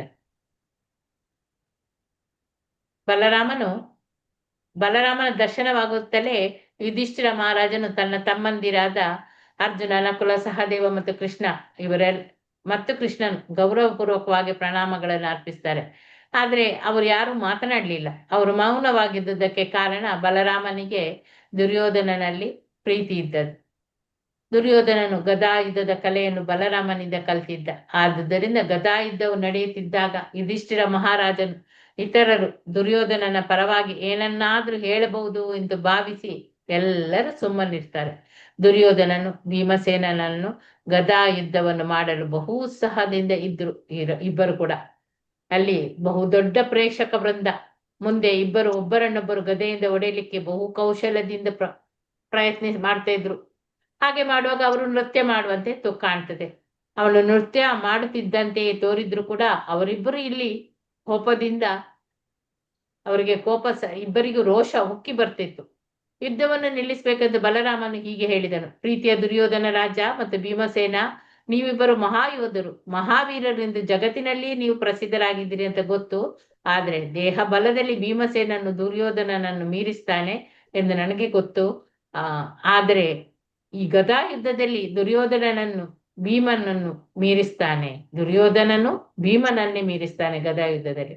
ಇದನ್ನು ಯೋಚಿಸಿದಾಗ ನಿಮ್ಮಿಬ್ಬರಲ್ಲಿ ಯಾರು ಇನ್ನೊಬ್ಬರಿಗಿಂತ ಕಡಿಮೆ ಇಲ್ಲ ಅಂತ ಕಾಣ್ತದೆ.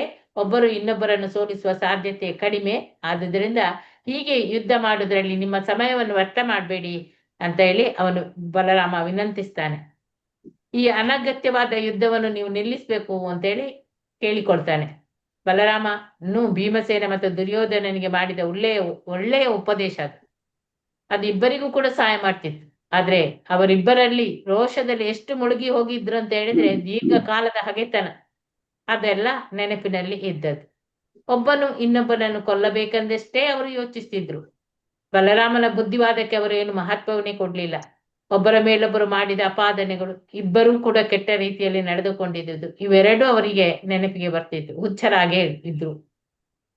ಅವರಿಗಾಗಿ ಯಾವ ವಿಧಿ ಕಾದಿತ್ತು ಎನ್ನುವುದನ್ನು ತಿಳಿದಿದ್ದ ಬಲರಾಮನು ಆ ವಿಷಯವನ್ನು ಬೆಳೆಸಲಿಕ್ಕೆ ಇಚ್ಛಿಸ್ಲಿಲ್ಲ. ಅಲ್ಲಿರುವ ಬದಲು ದ್ವಾರಕ ನಗರಕ್ಕೆ ಹಿಂದಿರುಗಲಿಕ್ಕೆ ತೀರ್ಮಾನಿಸ್ತಾನೆ. ಅವನು ದ್ವಾರಕಕ್ಕೆ ಹಿಂದಿರುಗಿದಾಗ ನೆಂಟರು ಸ್ನೇಹಿತರು ಬಹಳ ಸಡಗರದಿಂದ ಬರಮಾಡಿಕೊಳ್ತಾರೆ. ಉಗ್ರಸೇನ ಮಹಾರಾಜ ಮತ್ತು ಇತರ ಹಿರಿಯರನ್ನು ಮುಂದು ಮಾಡಿಕೊಂಡು ಅವರೆಲ್ಲರೂ ಬಂದು ಬಲರಾಮನನ್ನು ಸ್ವಾಗತಿಸ್ತಾರೆ. ಇಲ್ಲಿಂದ ಅವನು ಮತ್ತೆ ನೈಮಿಷಾರಣ್ಯ ಪುಣ್ಯಕ್ಷೇತ್ರಕ್ಕೆ ಹೋಗ್ತಾನೆ. ಸಾಧುಗಳು, ಸಾಧು ಸಂತರು, ಬ್ರಾಹ್ಮಣರು ಎಲ್ಲರೂ ಎದ್ದು ನಿಲ್ತಾರೆ, ನಮಸ್ಕಾರ ಮಾಡಿ ಬರಮಾಡಿಕೊಳ್ತಾರೆ. ಕ್ಷತ್ರಿಯನಾದ್ರೂ ಬಲರಾಮನು ಈಗ ಯುದ್ಧ ಮಾಡುವುದನ್ನು ಬಿಟ್ಟಿದ್ದ ಎಂದು ಅವರೆಲ್ಲ ಅರ್ಥ ಮಾಡಿಕೊಳ್ತಾರೆ. ಆದ್ರೆ ಸದಾ ಶಾಂತಿಯನ್ನು ಬಯಸುವ ಬ್ರಾಹ್ಮಣರಿಗೂ ಋಷಿಗಳಿಗೂ ಇದರಿಂದ ಸಂತೋಷ ಆಗ್ತದೆ. ಅವರೆಲ್ಲ ಬಲರಾಮನನ್ನು ಪ್ರೀತಿಯಿಂದ ಆಲಂಗಿಸಿಕೊಂಡು ಪುಣ್ಯ ಸ್ಥಳವಾದ ನೈಮಿಷಾರಣ್ಯದಲ್ಲಿ ಹಲವು ಯಜ್ಞಗಳನ್ನು ಮಾಡುವಂತೆ ಮನವೊಲಿಸ್ತಾರೆ.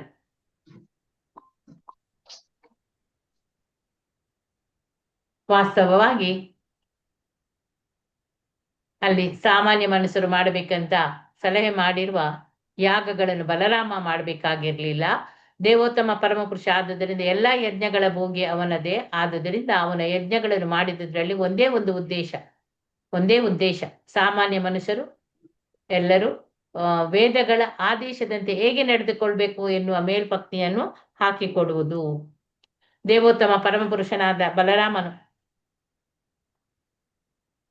ನೈಮಿಷಾರಣ್ಯದಲ್ಲಿದ್ದ ಋಷಿಗಳಿಗೂ ಸಾಧು ಸಜ್ಜನರಿಗೂ ಹಲವು ವಿಷಯಗಳನ್ನು ತಿಳಿಸಿಕೊಟ್ಟನು. ಜೀವಿ ಮತ್ತು ಬ್ರಹ್ಮಾಂಡದ ಸಂಬಂಧ, ಇಡೀ ವಿಶ್ವವನ್ನು ಮನುಷ್ಯನು ಹೇಗೆ ಸ್ವೀಕರಿಸಬೇಕು, ಮತ್ತೆ ಆ ಜೀವಿ ಮತ್ತೆ ಬ್ರಹ್ಮಾಂಡದ ಸಂಬಂಧ, ಇಡೀ ವಿಶ್ವವನ್ನು ಮನುಷ್ಯನು ಹೇಗೆ ಸ್ವೀಕರಿಸಬೇಕು ಅಂತ ಹೇಳಿ ಒಂದಾಯ್ತು. ಆಮೇಲೆ ಅತ್ಯುನ್ನತ ಗುರಿಯನ್ನು ಸಾಧಿಸಲು ಮನುಷ್ಯ ಬ್ರಹ್ಮಾಂಡದೊಡನೆ ಯಾವ ಸಂಬಂಧವನ್ನು ಇಟ್ಕೊಳ್ಬೇಕು. ಬ್ರಹ್ಮಾಂಡ ದೇವೋತ್ತಮ ಪರಮಪುರುಷನನ್ನು ಅವಲಂಬಿಸಿದೆ ಎನ್ನುವ ಅರಿವು, ದೇವೋತ್ತಮ ಪರಮಪುರುಷನು ತನ್ನ ಪರಮಾತ್ಮ ಸ್ವರೂಪದ ಕ್ರಿಯೆಯಿಂದ ಅತ್ಯಂತ ಸೂಕ್ಷ್ಮವಾದ ಪರಮಾಣುವಿನಲ್ಲಿ ಕೂಡ ಇದ್ದಾನೆ ಎಂಬ ಅರಿವು, ಇವೆಲ್ಲವನ್ನು ಕುರಿತು ಉಪದೇಶ ಮಾಡಿದ್ದಾನೆ. ಆಮೇಲೆ ಯಜ್ಞಗಳ ಏನಾದ್ರೂ ತಗೊಂಬಿಡಿ, ಅಲ್ಲಿ ಮಲ್ಕೊಂಡ್ ತಗೊಳೋದ್ ಕಷ್ಟ. ನನ್ಗೆ ಬೇಡ. ಅನಂತರ ಯಜ್ಞಗಳ ಕಾಯದಲ್ಲಿ ಮಾಡುವ ಅವಭೃತ ಸ್ನಾನವನ್ನು ಬಲರಾಮನು ಮಾಡ್ತಾನೆ. ಸ್ನಾನದ ನಂತರ ನೆಂಟರಿಷ್ಟರೊಡನೆ ಅವನು ಹೊಸ ರೇಷ್ಮೆ ವಸ್ತ್ರಗಳನ್ನೆಲ್ಲ ಧರಿಸಿ ಸೊಗಸಾದ ಆಭರಣಗಳಿಂದ ಅಲಂಕರಿಸಿಕೊಂಡನು. ಆಕಾಶದ ಪ್ರಕಾಶಮಾನ ಕಾಯಗಳ ನಡುವೆ ಬೆಳಗುವ ಪೂರ್ಣ ಚಂದ್ರನಂತೆ ಕಾಣ್ತಾನೆ. ಇಲ್ಲಿ ಬಲರಾಮನು ದೇವಪುರುಷನಾದ ಅನಂತನೇವನು. ಅವನ ಮನಸ್ಸು, ಬುದ್ಧಿ, ದೇಹಗಳ ಅರಿವನ್ನು ಮೀರಿದವನವನು. ಮನುಷ್ಯನಂತೆ ಭೂಲೋಕಕ್ಕೆ ಬಂದು ಅವನ ಉದ್ದೇಶಕ್ಕಾಗಿ ಎಲ್ಲವನ್ನೂ ಕೂಡ ಅವನು ಮಾಡ್ತಾನೆ. ಅವನು ಮಾಡಿದ್ದೆಲ್ಲ ಭಗವಂತನ ಲೀಲೆಗಳಂತೆ ಲೀಲೆಗಳು ಎಂದಷ್ಟೇ ನಾವು ಅಲ್ಲಿ ವಿವರಿಸಬಹುದು. ಮಿತಿ ಇಲ್ಲದ ಅವನ ಲೀಲೆಗಳು ಪ್ರದರ್ಶನವನ್ನು ಯಾರು ಕೂಡ ಊಹಿಸ್ಲಿಕ್ಕೆ ಸಾಧ್ಯ ಇಲ್ಲ. ಅವನು ಬಲರಾಮ ಸರ್ವಶಕ್ತ. ಬಲರಾಮನು ಆದಿ ವಿಷ್ಣು. ಬೆಳಿಗ್ಗೆ ಮತ್ತು ಸಂಜೆ ಬಲರಾಮನ ಲೀಲೆಗಳನ್ನು ಸ್ಮರಿಸಿಕೊಳ್ಳುವವನು ನಿಸ್ಸಂಶಯವಾಗಿ ಕೂಡ ದೇವೋತ್ತಮ ಪರಮ ಪುರುಷನ ಮಹಾಭಕ್ತನಾಗ್ತಾನೆ. ಹೀಗೆ ಅವನ ಬದುಕು ಎಲ್ಲಾ ರೀತಿಗಳಲ್ಲಿ ಕೂಡ ಯಶಸ್ವಿ ಆಗ್ತದೆ. ಬಲ್ವಲನ ಮುಕ್ತಿ ಮತ್ತೆ ಬಲರಾಮನ ತೀರ್ಥಯಾತ್ರೆ ಎಂಬ 78ನೆಯ ಅಧ್ಯಾಯದ ಭಕ್ತಿ ವೇದಾಂತ ಭಾವಾರ್ಥ ಇಲ್ಲಿಗೆ ಮುಗಿಯಿತು. 79ನೇದು.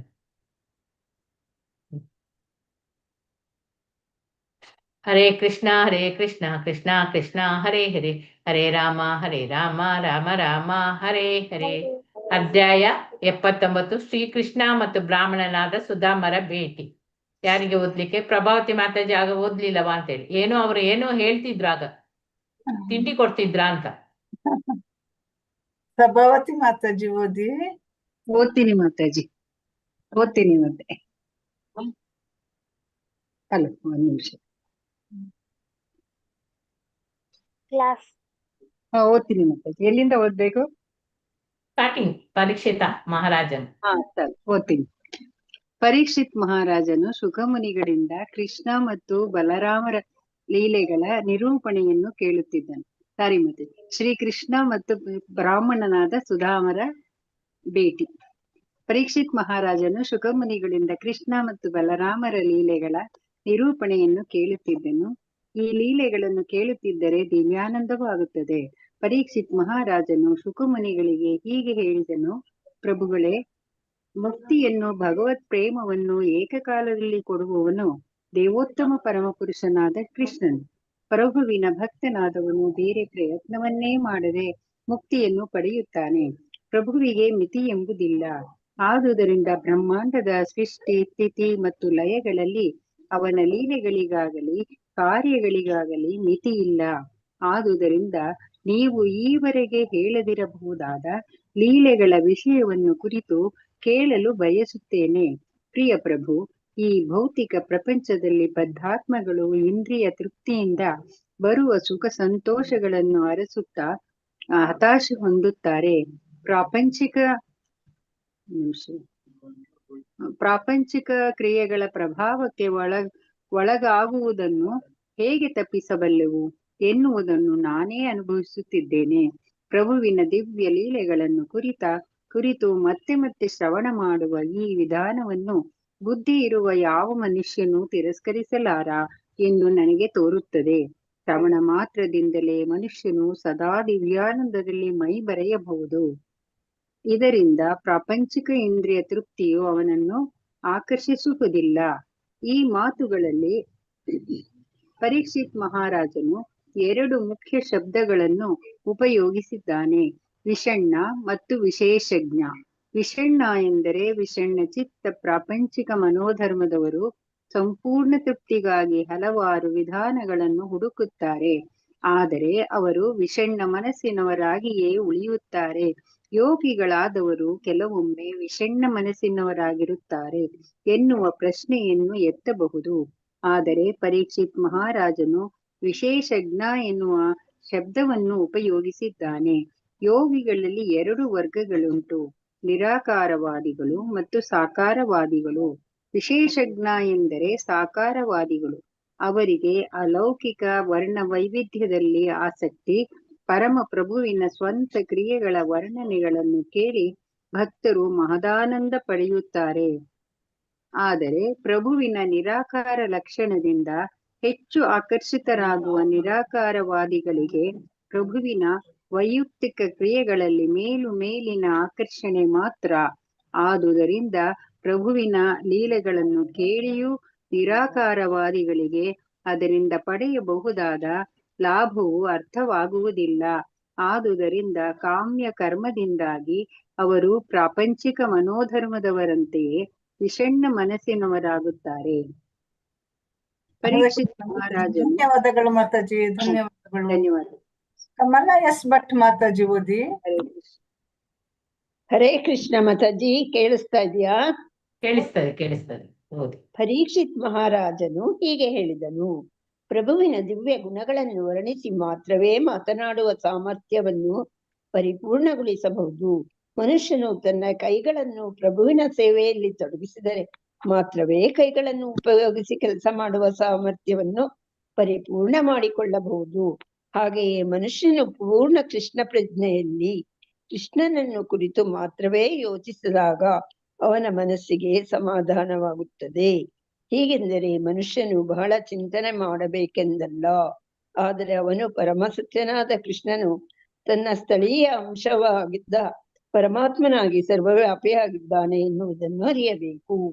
ಪರಮಾತ್ಮನಾದ ಕೃಷ್ಣನು ಎಲ್ಲೆಲ್ಲಿಯೂ ಪರಮಾಣುವಿನಲ್ಲಿ ಸಹ ಇದ್ದಾನೆ ಎಂದು ಯೋಚನೆ ಮಾಡುವ ಮನುಷ್ಯನು ತನ್ನ ಮನಸ್ಸಿನ ಚಿಂತನೆ, ಭಾವನೆ ಮತ್ತು ಸಂಕಲ್ಪ ಈ 3 ಶಕ್ತಿಗಳನ್ನು ಪರಿಪೂರ್ಣ ಮಾಡಿಕೊಳ್ಳಬಲ್ಲ. ಪರಿಪೂರ್ಣನಾದ ಭಕ್ತನು ಭೌತಿಕ ಜಗತ್ತನ್ನು ಭೌತಿಕ ಕಣ್ಣುಗಳು ಕಾಣುವಂತೆ ನೋಡುವುದಿಲ್ಲ. ಅವನಿಗೆ ಎಲ್ಲೆಲ್ಲಿಯೂ ಪರಮಾತ್ಮನ ಸ್ವರೂಪಿಯಾಗಿ ಪೂಜ್ಯನಾದ ಪ್ರಭುವು ಕಾಣುತ್ತಾನೆ. ಪರೀಕ್ಷಿತ್ ಮಹಾರಾಜನು ತನ್ನ ಮಾತನ್ನು ಮುಂದುವರಿಸಿ ಹೀಗೆ ಹೇಳಿದನು: ಕಿವಿಯ ಕೆಲಸವನ್ನು ಪ್ರಭುವಿನ ಅಲೌಕಿಕ ಕಾರ್ಯಗಳನ್ನು ಕುರಿತು ಕೇಳುವುದರಲ್ಲಿ ತೊಡಗಿಸಿ ಪರಿಪೂರ್ಣ ಮಾಡಿಕೊಳ್ಳಬಹುದು. ಪ್ರಭುವಿನ ಮತ್ತು ಅವನ ಪ್ರತಿನಿಧಿಗಳ ಮುಂದೆ ತಲೆಬಾಗುವುದರಲ್ಲಿ ಶಿರವು ತೊಡಗಿದರೆ ಶಿರದ ಕೆಲಸವನ್ನು ಸಂಪೂರ್ಣವಾಗಿ ಬಳಸಿಕೊಳ್ಳಬಹುದು. ಪ್ರಭುವಿನ ಮತ್ತು ಅವನ ಪ್ರತಿನಿಧಿಗಳ ಮುಂದೆ ತಲೆಬಾಗುವುದರಲ್ಲಿ ಶಿರವು ತೊಡಗಿದರೆ ಶಿರದ ಕೆಲಸವನ್ನು ಸಂಪೂರ್ಣವಾಗಿ ಬಳಸಿಕೊಳ್ಳಬಹುದು. ಪ್ರತಿಯೊಬ್ಬನ ಹೃದಯದಲ್ಲಿಯೂ ಪ್ರಭುವು ಇದ್ದಾನೆ ಎನ್ನುವುದು ವಾಸ್ತವಾಂಶ. ಆದುದರಿಂದ ದೇವರು ಭಗವಂತನ ದೇವಾಲಯ ಎಂದು ಪರಿಗಣಿಸಿ ಪ್ರಬುದ್ಧನಾದ ಭಕ್ತನು ಎಲ್ಲಾ ಜೀವಿಗಳಿಗೂ ಗೌರವವನ್ನು ತೋರಿಸುತ್ತಾನೆ. ಆದರೆ ಎಲ್ಲರೂ ಕೂಡಲೇ ಈ ಹಂತವನ್ನು ತಲುಪಲಾರರು, ಏಕೆಂದರೆ ಆ ಘಟ್ಟವಿರುವುದು ಪ್ರಥಮ ವರ್ಗದ ಭಕ್ತರಿಗಾಗಿ. 2ನೆಯ ವರ್ಗದ ಭಕ್ತನು ವೈಷ್ಣವರನ್ನು, ಎಂದರೆ ಭಗವಂತನ ಭಕ್ತರನ್ನು ಕೃಷ್ಣನ ಪ್ರತಿನಿಧಿಗಳನ್ನಾಗಿ ಪರಿಗಣಿಸಬಲ್ಲ ಮತ್ತು ಆಗ ತಾನೇ ಪ್ರಾರಂಭಿಸುತ್ತಿರುವ ನವಶಿಷ್ಯನಾಗಬಲ್ಲ. ನವಶಿಷ್ಯತ್ವದ ಘಟ್ಟಗಳಲ್ಲಿ ಅಥವಾ ಮಧ್ಯದ ಘಟ್ಟದಲ್ಲಿ ಅಥವಾ ಸಂಪೂರ್ಣವಾಗಿ ಪ್ರಬುದ್ಧಿ ಹೊಂದಿದ ಘಟ್ಟದಲ್ಲಿ ಮನುಷ್ಯನು ಪ್ರಭುವಿನ ಮುಂದೆ ಅಥವಾ ಪ್ರತಿನಿಧಿಯ ಮುಂದೆ ತಲೆಬಾಗುವುದರಿಂದ ಶಿರಸ್ಸಿನ ಕೆಲಸವನ್ನು ಪರಿಪೂರ್ಣ ಮಾಡಿಕೊಳ್ಳಬಹುದು. ಹೀಗೆಯೇ ಭಗವಂತನನ್ನು ಮತ್ತು ಅವನ ಪ್ರತಿನಿಧಿಯನ್ನು ನೋಡುವುದರಿಂದ ಕಣ್ಣುಗಳ ಕೆಲಸವನ್ನು ಪರಿಪೂರ್ಣ ಮಾಡಿಕೊಳ್ಳಬಹುದು.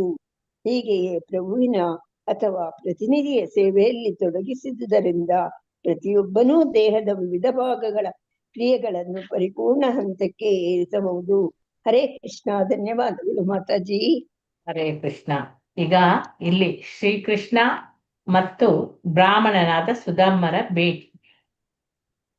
ಪರೀಕ್ಷಿತ ಮಹಾರಾಜನು ಅಲ್ಲಿ ಸುಖಮುನಿಗಳಿಂದ ಕೃಷ್ಣ ಮತ್ತು ಬಲರಾಮರ ಲೀಲೆ, ಅದರ ನಿರೂಪಣೆಯನ್ನೆಲ್ಲ ಕೇಳ್ತಾ ಇದ್ದ.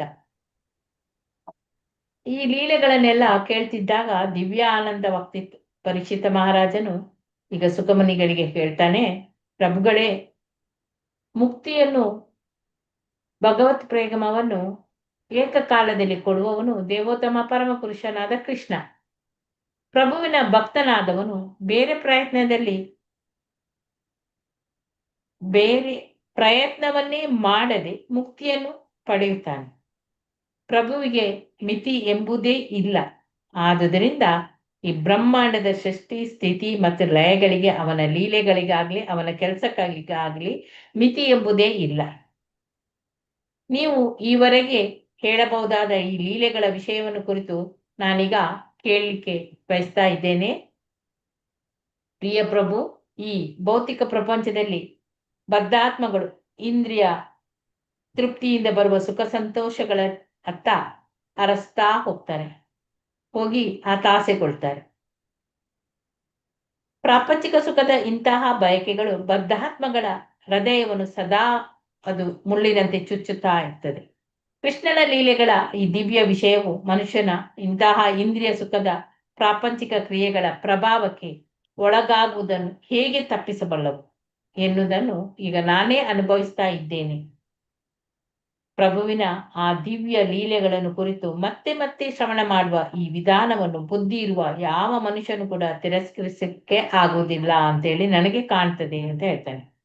ಶ್ರವಣ ಮಾತ್ರದಿಂದಲೇ ಮನುಷ್ಯನು ಸದಾ ದಿವ್ಯ ಆನಂದದಲ್ಲಿ ಮೈ ಮರೀತಾನೆ. ಇದರಿಂದ ಪ್ರಾಪಂಚಿಕ ಇಂದ್ರಿಯ ತೃಪ್ತಿಯು ಕೂಡ ಅವನನ್ನು ಆಕರ್ಷಿಸುವುದಿಲ್ಲ.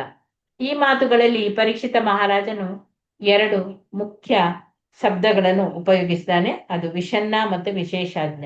ವಿಷಣ್ಣ ಎಂದರೆ ಆ ವಿಷಣ್ಣ ಚಿತ್ತ ಪ್ರಾಪಂಚಿಕ ಮನೋಧರ್ಮದವರು ಸಂಪೂರ್ಣ ತೃಪ್ತಿಗಾಗಿ ಹಲವಾರು ವಿಧಾನಗಳನ್ನು ಅವರು ಹುಡುಕ್ತಾರೆ. ಆದರೆ ಅವರು ವಿಷಣ್ಣ ಮನಸ್ಸಿನವರಾಗಿಯೇ ಉಳಿತಾರೆ. ಯೋಗಿಗಳಾದವರು ಕೂಡ ಕೆಲವೊಮ್ಮೆ ವಿಷಣ್ಣ ಮನಸ್ಸಿನವರೇ ಆಗಿರ್ತಾರೆ ಅಂತ ಪ್ರಶ್ನೆ ಒಂದು ಬರ್ಬೋದು.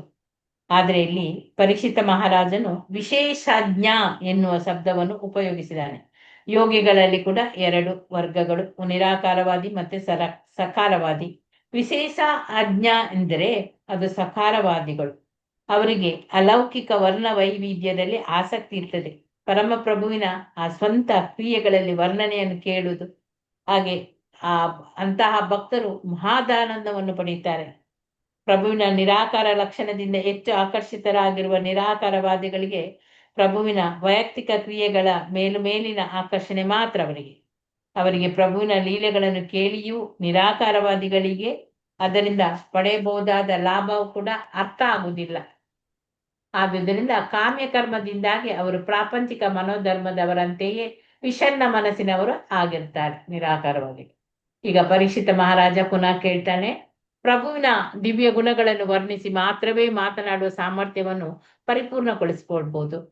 ಆದರೆ ಮನುಷ್ಯನು ತನ್ನ ಕೈಗಳನ್ನು ಪ್ರಭುವಿನ ಸೇವೆಯಲ್ಲಿ ತೊಡಗಿಸಿದ್ರೆ ಮಾತ್ರವೇ ಕೈಗಳನ್ನು ಉಪಯೋಗಿಸಿ ಕೆಲಸ ಮಾಡುವ ಸಾಮರ್ಥ್ಯವನ್ನು ಪರಿಪೂರ್ಣವಾಗಿ ಮಾಡಿಕೊಳ್ಬಹುದು.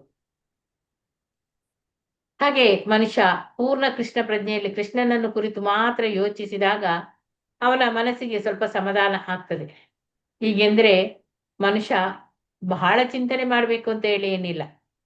ಪರಮ ಸತ್ಯನಾದ ಕೃಷ್ಣನು ತನ್ನ ಸ್ಥಳೀಯ ಅಂಶವಾದ ಪರಮಾತ್ಮನಾಗಿ ಎಲ್ಲಾ ಕಡೆ ಇದ್ದಾನೆ ಎನ್ನುವುದನ್ನು ಅವನು ತಿಳಿಬೇಕು. ಪರಮಾತ್ಮನಾದ ಕೃಷ್ಣನು ಎಲ್ಲೆಲ್ಲಿಯೂ ಪರಮಾಣುವಿನಲ್ಲಿ ಸಹ ಇದ್ದಾನೆ ಎಂದು ಯೋಚನೆ ಮಾಡುವ ಮನುಷ್ಯನು ತನ್ನ ಮನಸ್ಸಿನ ಚಿಂತನೆ, ಭಾವನೆ, ಸಂಕಲ್ಪ ಈ 3 ಶಕ್ತಿಗಳನ್ನು ಕೂಡ ಅವನು ಪರಿಪೂರ್ಣವಾಗಿ ಅರ್ಥ ಮಾಡಿಕೊಳ್ಳಬಲ್ಲ. ಪರಿಪೂರ್ಣನಾದ ಭಕ್ತನು ಈ ಭೌತಿಕ ಜಗತ್ತನ್ನು ಭೌತಿಕ ಕಣ್ಣುಗಳನ್ನು ಕಾಣುವಂತೆ ನೋಡುವುದಿಲ್ಲ. ಅವನಿಗೆ ಎಲ್ಲೆಲ್ಲಿ ನೋಡಿದ್ರು ಕೂಡ ಪರಮಾತ್ಮನ ಸ್ವರೂಪಿಯಾಗಿ ಪೂಜ್ಯನಾದ ಪ್ರಭು ಕಾಣ್ತಾ ಇರ್ತಾನೆ. ಇಲ್ಲಿ ಪರೀಕ್ಷಿತ ಮಹಾರಾಜ ಪುನಃ ಮಾತನ್ನು ಮುಂದುವರಿಸ್ತಾನೆ. ಕಿವಿಯ ಕೆಲಸವನ್ನು ಪ್ರಭುವಿನ ಅಲೌಕಿಕ ಕಾರ್ಯಗಳನ್ನು ಕುರಿತು ಕೇಳುವುದರಲ್ಲಿ ತೊಡಗಿಸಿಕೊಳ್ಳುವುದು, ಹಾಗೆ ಪ್ರಭುವಿನ ಮತ್ತು ಅವನ ಪ್ರತಿಜ್ಞೆ ಹುದ್ದೆಗಳ ಮುಂದೆ ತಲೆಬಾಗುವುದರಲ್ಲಿ ನಮ್ಮ ಶಿರ ಅದು ತೊಡಗಿದ್ರೆ ಶಿರದ ಕೆಲಸ ಸಂಪೂರ್ಣವಾಗಿ ಆಗ್ತದೆ. ಪ್ರತಿಯೊಬ್ಬನ ಹೃದಯದಲ್ಲಿಯೂ ಕೂಡ ಪ್ರಭು ಇದ್ದಾನೆ ಎನ್ನುವುದು ಇದು ವಾಸ್ತವಾಂಶ. ಆದುದರಿಂದ ದೇಹವು ಭಗವಂತನ ದೇವಾಲಯ ಅಂತೇಳಿ ನಾವು ಪರಿಗಣಿಸಿಕೊಳ್ಬೇಕು. ಪ್ರಬುದ್ಧನಾದ ಭಕ್ತನು ಎಲ್ಲಾ ಜೀವಿಗಳಿಗೂ ಕೂಡ ಗೌರವವನ್ನು ಕೊಡ್ತಾನೆ. ಆದ್ರೆ ಎಲ್ಲರೂ ಕೂಡ್ಲೇ ಈ ಹಂತವನ್ನು ತಲುಪಲಿಕ್ಕೆ ಆಗುವುದಿಲ್ಲ. ಆದ್ರಿಂದ ಏಕೆಂದ್ರೆ ಈ ಘಟ್ಟವಿರುವುದು ಪ್ರಥಮ ವರ್ಗದ ಭಕ್ತರಲ್ಲಿ ಮಾತ್ರ. 2ನೇ ವರ್ಗದ ಭಕ್ತನು ವೈಷ್ಣವರನ್ನು ಅಂದರೆ ಭಗವಂತನ ಭಕ್ತರನ್ನು ಕೃಷ್ಣನ ಪ್ರತಿನಿಧಿಗಳನ್ನಾಗಿ ಪರಿಗಣಿಸಬಲ್ಲರು. ಹಾಗೆ ತಾನೇ ಪ್ರಾರಂಭಿಸುತ್ತಿರುವ ಹೊಸ ಶಿಷ್ಯ ಮೂರನೆಯ ವರ್ಗದ ಭಕ್ತ, ಅವನು ದೇವಾಲಯದಲ್ಲಿರುವ ದೇವರ ಮುಂದೆ ಮತ್ತು ದೇವೋತ್ತಮ ಪರಮಪುರುಷನ ನೇರ ಪ್ರತಿನಿಧಿಗಳಾದ ಗುರುವಿನ ಮುಂದೆ ಶಿರಬಾಗಬಲ್ಲವನು. ಹೊಸ ಶಿಷ್ಯತ್ವದ ಘಟ್ಟಗಳಲ್ಲಿ ಅಥವಾ ಮಧ್ಯದ ಘಟ್ಟದಲ್ಲಿ ಅಥವಾ ಸಂಪೂರ್ಣವಾಗಿ ಪ್ರಗತಿ ಹೊಂದಿದ ಘಟ್ಟದಲ್ಲಿ ಮನುಷ್ಯನು ಪ್ರಭುವಿನ ಮುಂದೆ ಅಥವಾ ಅವನ ಪ್ರತಿನಿಧಿಯ ಮುಂದೆ ತಲೆಬಾಗುವುದರಿಂದ ಅವನ ಆ ಶಿರಸ್ಸಿನ ಕೆಲಸ ಅದು ಪರಿಪೂರ್ಣವಾಗಿ ಆಗ್ಬೋದು. ಭಗವಂತನನ್ನು ಮತ್ತು ಅವನ ಪ್ರತಿನಿಧಿಯನ್ನು ನೋಡುವುದರಿಂದ ಕಣ್ಣುಗಳ ಕೆಲಸ ಪರಿಪೂರ್ಣ ಆಗ್ತದೆ. ಹಾಗೆ ಪ್ರಭುವಿನ ಮತ್ತೆ ಅವನ ಪ್ರತಿನಿಧಿಯ ಸೇವೆಯಲ್ಲಿ ತೊಡಗಿಸುವುದರಿಂದ ಪ್ರತಿಯೊಬ್ಬನ ದೇಹದ ವಿವಿಧ ಭಾಗಗಳ ಕ್ರಿಯೆ ಅದು ಪರಿಪೂರ್ಣ ಹಂತಕ್ಕೆ ಏರಿಸಬಹುದು. ನೆಕ್ಸ್ಟ್ ಓದಿ ಯಾರಿಗೆ ಮಾತಾಜಿ? ಚಿತ್ರಮೋಹಿನಿ ಮಾತಾಜಿ ಓದಿ. ಮಾತಾಜಿ ಓದ್ತೀರಾ? ಚಿತ್ರಮೋಹಿನಿ ಮಾತಾಜಿ ಓದ್ತೀನಿ ಮಾತಾಜಿ. ನಿಮಿಷ. ಬೇರೇನನ್ನೂ ಮಾಡಲಾರದ ಮನುಷ್ಯನು ಪ್ರಭುವಿಗೆ ಮತ್ತು ಅವನ ಪ್ರತಿನಿಧಿಗೆ ತಲೆಬಾಗಿ ಪ್ರಣಾಮ ಮಾಡಿ ಪ್ರಭುವಿನ ಅಥವಾ ಅವನ ಪ್ರತಿನಿಧಿಯ ಪಾದ ಕಮಲವನ್ನು ತೊಳೆದು ಚರಣಾಮೃತವನ್ನು ಸೇವಿಸಬಹುದು. ಪರೀಕ್ಷಿತ ಮಹಾರಾಜನ ಈ ಮಾತುಗಳನ್ನು ಕೇಳಿ ಶುಕಮುನಿಗಳಿಗೆ ತಡೆಯಲಾರದ ಭಕ್ತಿಪೂರ್ವಕ ಆನಂದವಾಯಿತು. ಇದಕ್ಕೆ ಕಾರಣ ವೈಷ್ಣವ ಸಿದ್ಧಾಂತವನ್ನು ಅರ್ಥ ಮಾಡಿಕೊಳ್ಳುವುದರಲ್ಲಿ ಪರೀಕ್ಷಿತ ಮಹಾರಾಜನು ಬಹುದೂರ ಸಾಗಿದ್ದನು ಎನ್ನುವುದು. ಶುಕಮುನಿಗಳು ಆಗಲೇ ಪ್ರಭುವಿನ ಕಾರ್ಯಗಳನ್ನು ವರ್ಣಿಸುವುದರಲ್ಲಿ ನಿರತರಾಗಿದ್ದರು. ಅವುಗಳನ್ನು ಇನ್ನೂ ವರ್ಣಿಸುವಂತೆ ಪರೀಕ್ಷಿತ ಮಹಾರಾಜನು ಕೇಳಿಕೊಂಡಾಗ ಅವರು ಮಹಾದಾನಂದದಿಂದ ಶ್ರೀಮದ್ ಭಾಗವತವನ್ನು ಮುಂದುವರಿಸಿದರು. ಕೃಷ್ಣನಿಗೆ ಒಬ್ಬ ಬಹು ಒಳ್ಳೆಯ ಬ್ರಾಹ್ಮಣ ಸ್ನೇಹಿತನಿದ್ದನು. ಪರಿಪೂರ್ಣ ಬ್ರಾಹ್ಮಣನಾಗಿ ಅವನು ಅಲೌಕಿಕ ಜ್ಞಾನದಲ್ಲಿ ಬಹು ಶ್ರೇಷ್ಠನಾಗಿದ್ದನು. ಅವನ ಜ್ಞಾನದಿಂದಾಗಿ ಅವನಿಗೆ ಭೌತಿಕ ಸುಖದಲ್ಲಿ ಆಸೆಯೇ ಇರಲಿಲ್ಲ.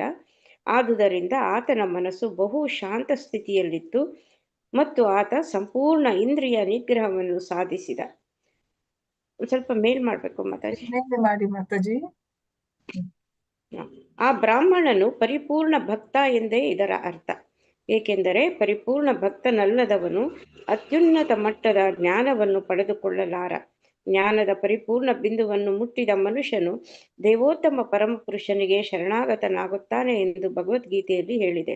ಎಂದರೆ ದೇವೋತ್ತಮ ಪರಮಪುರುಷನ ಸೇವೆಗೆ ತನ್ನ ಬದುಕನ್ನು ಮುಡುಪು ಮಾಡಿದ ಮನುಷ್ಯನು ಪರಿಪೂರ್ಣ ಜ್ಞಾನದ ಹಂತಕ್ಕೆ ಬಂದಿದ್ದಾನೆ.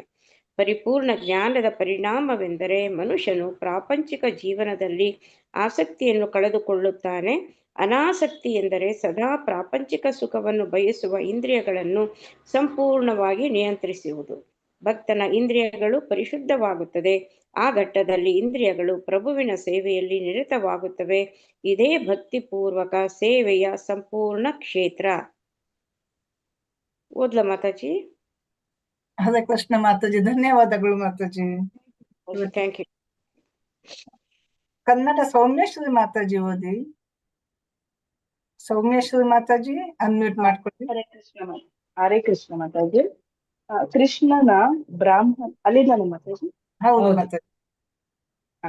ಕೃಷ್ಣನ ಬ್ರಾಹ್ಮಣ ಸ್ನೇಹಿತನು ಗೃಹಸ್ಥನಾಗಿದ್ದರೂ ಅವನ ನೆಮ್ಮದಿಯ ಜೀವನಕ್ಕಾಗಿ ಐಶ್ವರ್ಯವನ್ನು ಸಂಗ್ರಹಿಸುವುದರಲ್ಲಿ ನಿರತನಾಗಿರಲಿಲ್ಲ. ತನ್ನ ಅದೃಷ್ಟಕ್ಕೆ ಅನುಗುಣವಾಗಿ ಬಂದ ಆದಾಯದಿಂದಲೇ ತೃಪ್ತನಾಗಿದ್ದನು. ಇದು ಪರಿಪೂರ್ಣ ಜ್ಞಾನದ ಗುರುತು. ಮನುಷ್ಯನ ಅದೃಷ್ಟದಲ್ಲಿರುವ ಸುಖಕ್ಕಿಂತ ಹೆಚ್ಚಿನ ಸುಖವನ್ನು ಪಡೆಯಲು ಸಾಧ್ಯವಿಲ್ಲ ಎಂದು ಪರಿಪೂರ್ಣ ಜ್ಞಾನವಿರುವ ಮನುಷ್ಯನಿಗೆ ತಿಳಿದಿರುತ್ತದೆ. ಈ ಭೌತಿಕ ಜಗತ್ತಿನಲ್ಲಿ ಪ್ರತಿಯೊಬ್ಬನು ಒಂದಿಷ್ಟು ಯಾತನೆಯನ್ನು ಪಡಬೇಕಾಗುತ್ತದೆ ಮತ್ತು ಒಂದಿಷ್ಟು ಸುಖವನ್ನು ಅನುಭವಿಸುತ್ತಾನೆ. ಪ್ರತಿಯೊಬ್ಬ ಮನುಜೀವಿಗೂ ಎಷ್ಟು ಸುಖ ಮತ್ತು ದುಃಖ ದಕ್ಕಬೇಕೆಂದು ಮೊದಲೇ ನಿರ್ಧಾರವಾಗಿರುತ್ತದೆ. ಪ್ರಾಪಂಚಿಕ ಜೀವನದ ವಿಧಾನದಲ್ಲಿ ಯಾರೂ ಸುಖವನ್ನು ಹೆಚ್ಚಿಗೆ ಕಡಿಮೆ ಮಾಡಿಕೊಳ್ಳುವಂತಿಲ್ಲ. ಆದುದರಿಂದ ಬ್ರಾಹ್ಮಣನು ಇನ್ನೂ ಹೆಚ್ಚಿನ ಪ್ರಾಪಂಚಿಕ ಸುಖಕ್ಕಾಗಿ ಪ್ರಯತ್ನ ಪಡಲಿಲ್ಲ.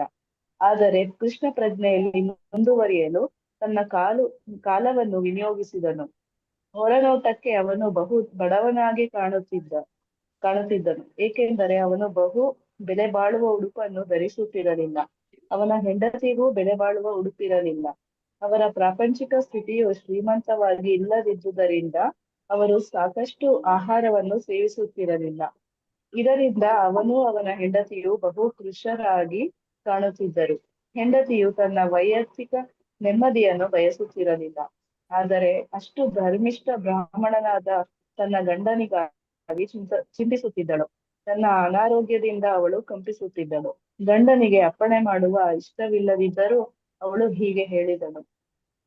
ಪ್ರಿಯ ಓದ್ಲ ಮಾತಾಜಿ? ಕೃಷ್ಣ ಮಾತಾಜಿ ಓದ್ಲ ಮಾತಾಜಿ?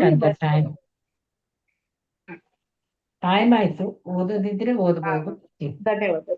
ಓದ್ಲ ಮಾತಾಜಿ ಬೇಗ? ಓದಿ ಮಾತಾಜಿ.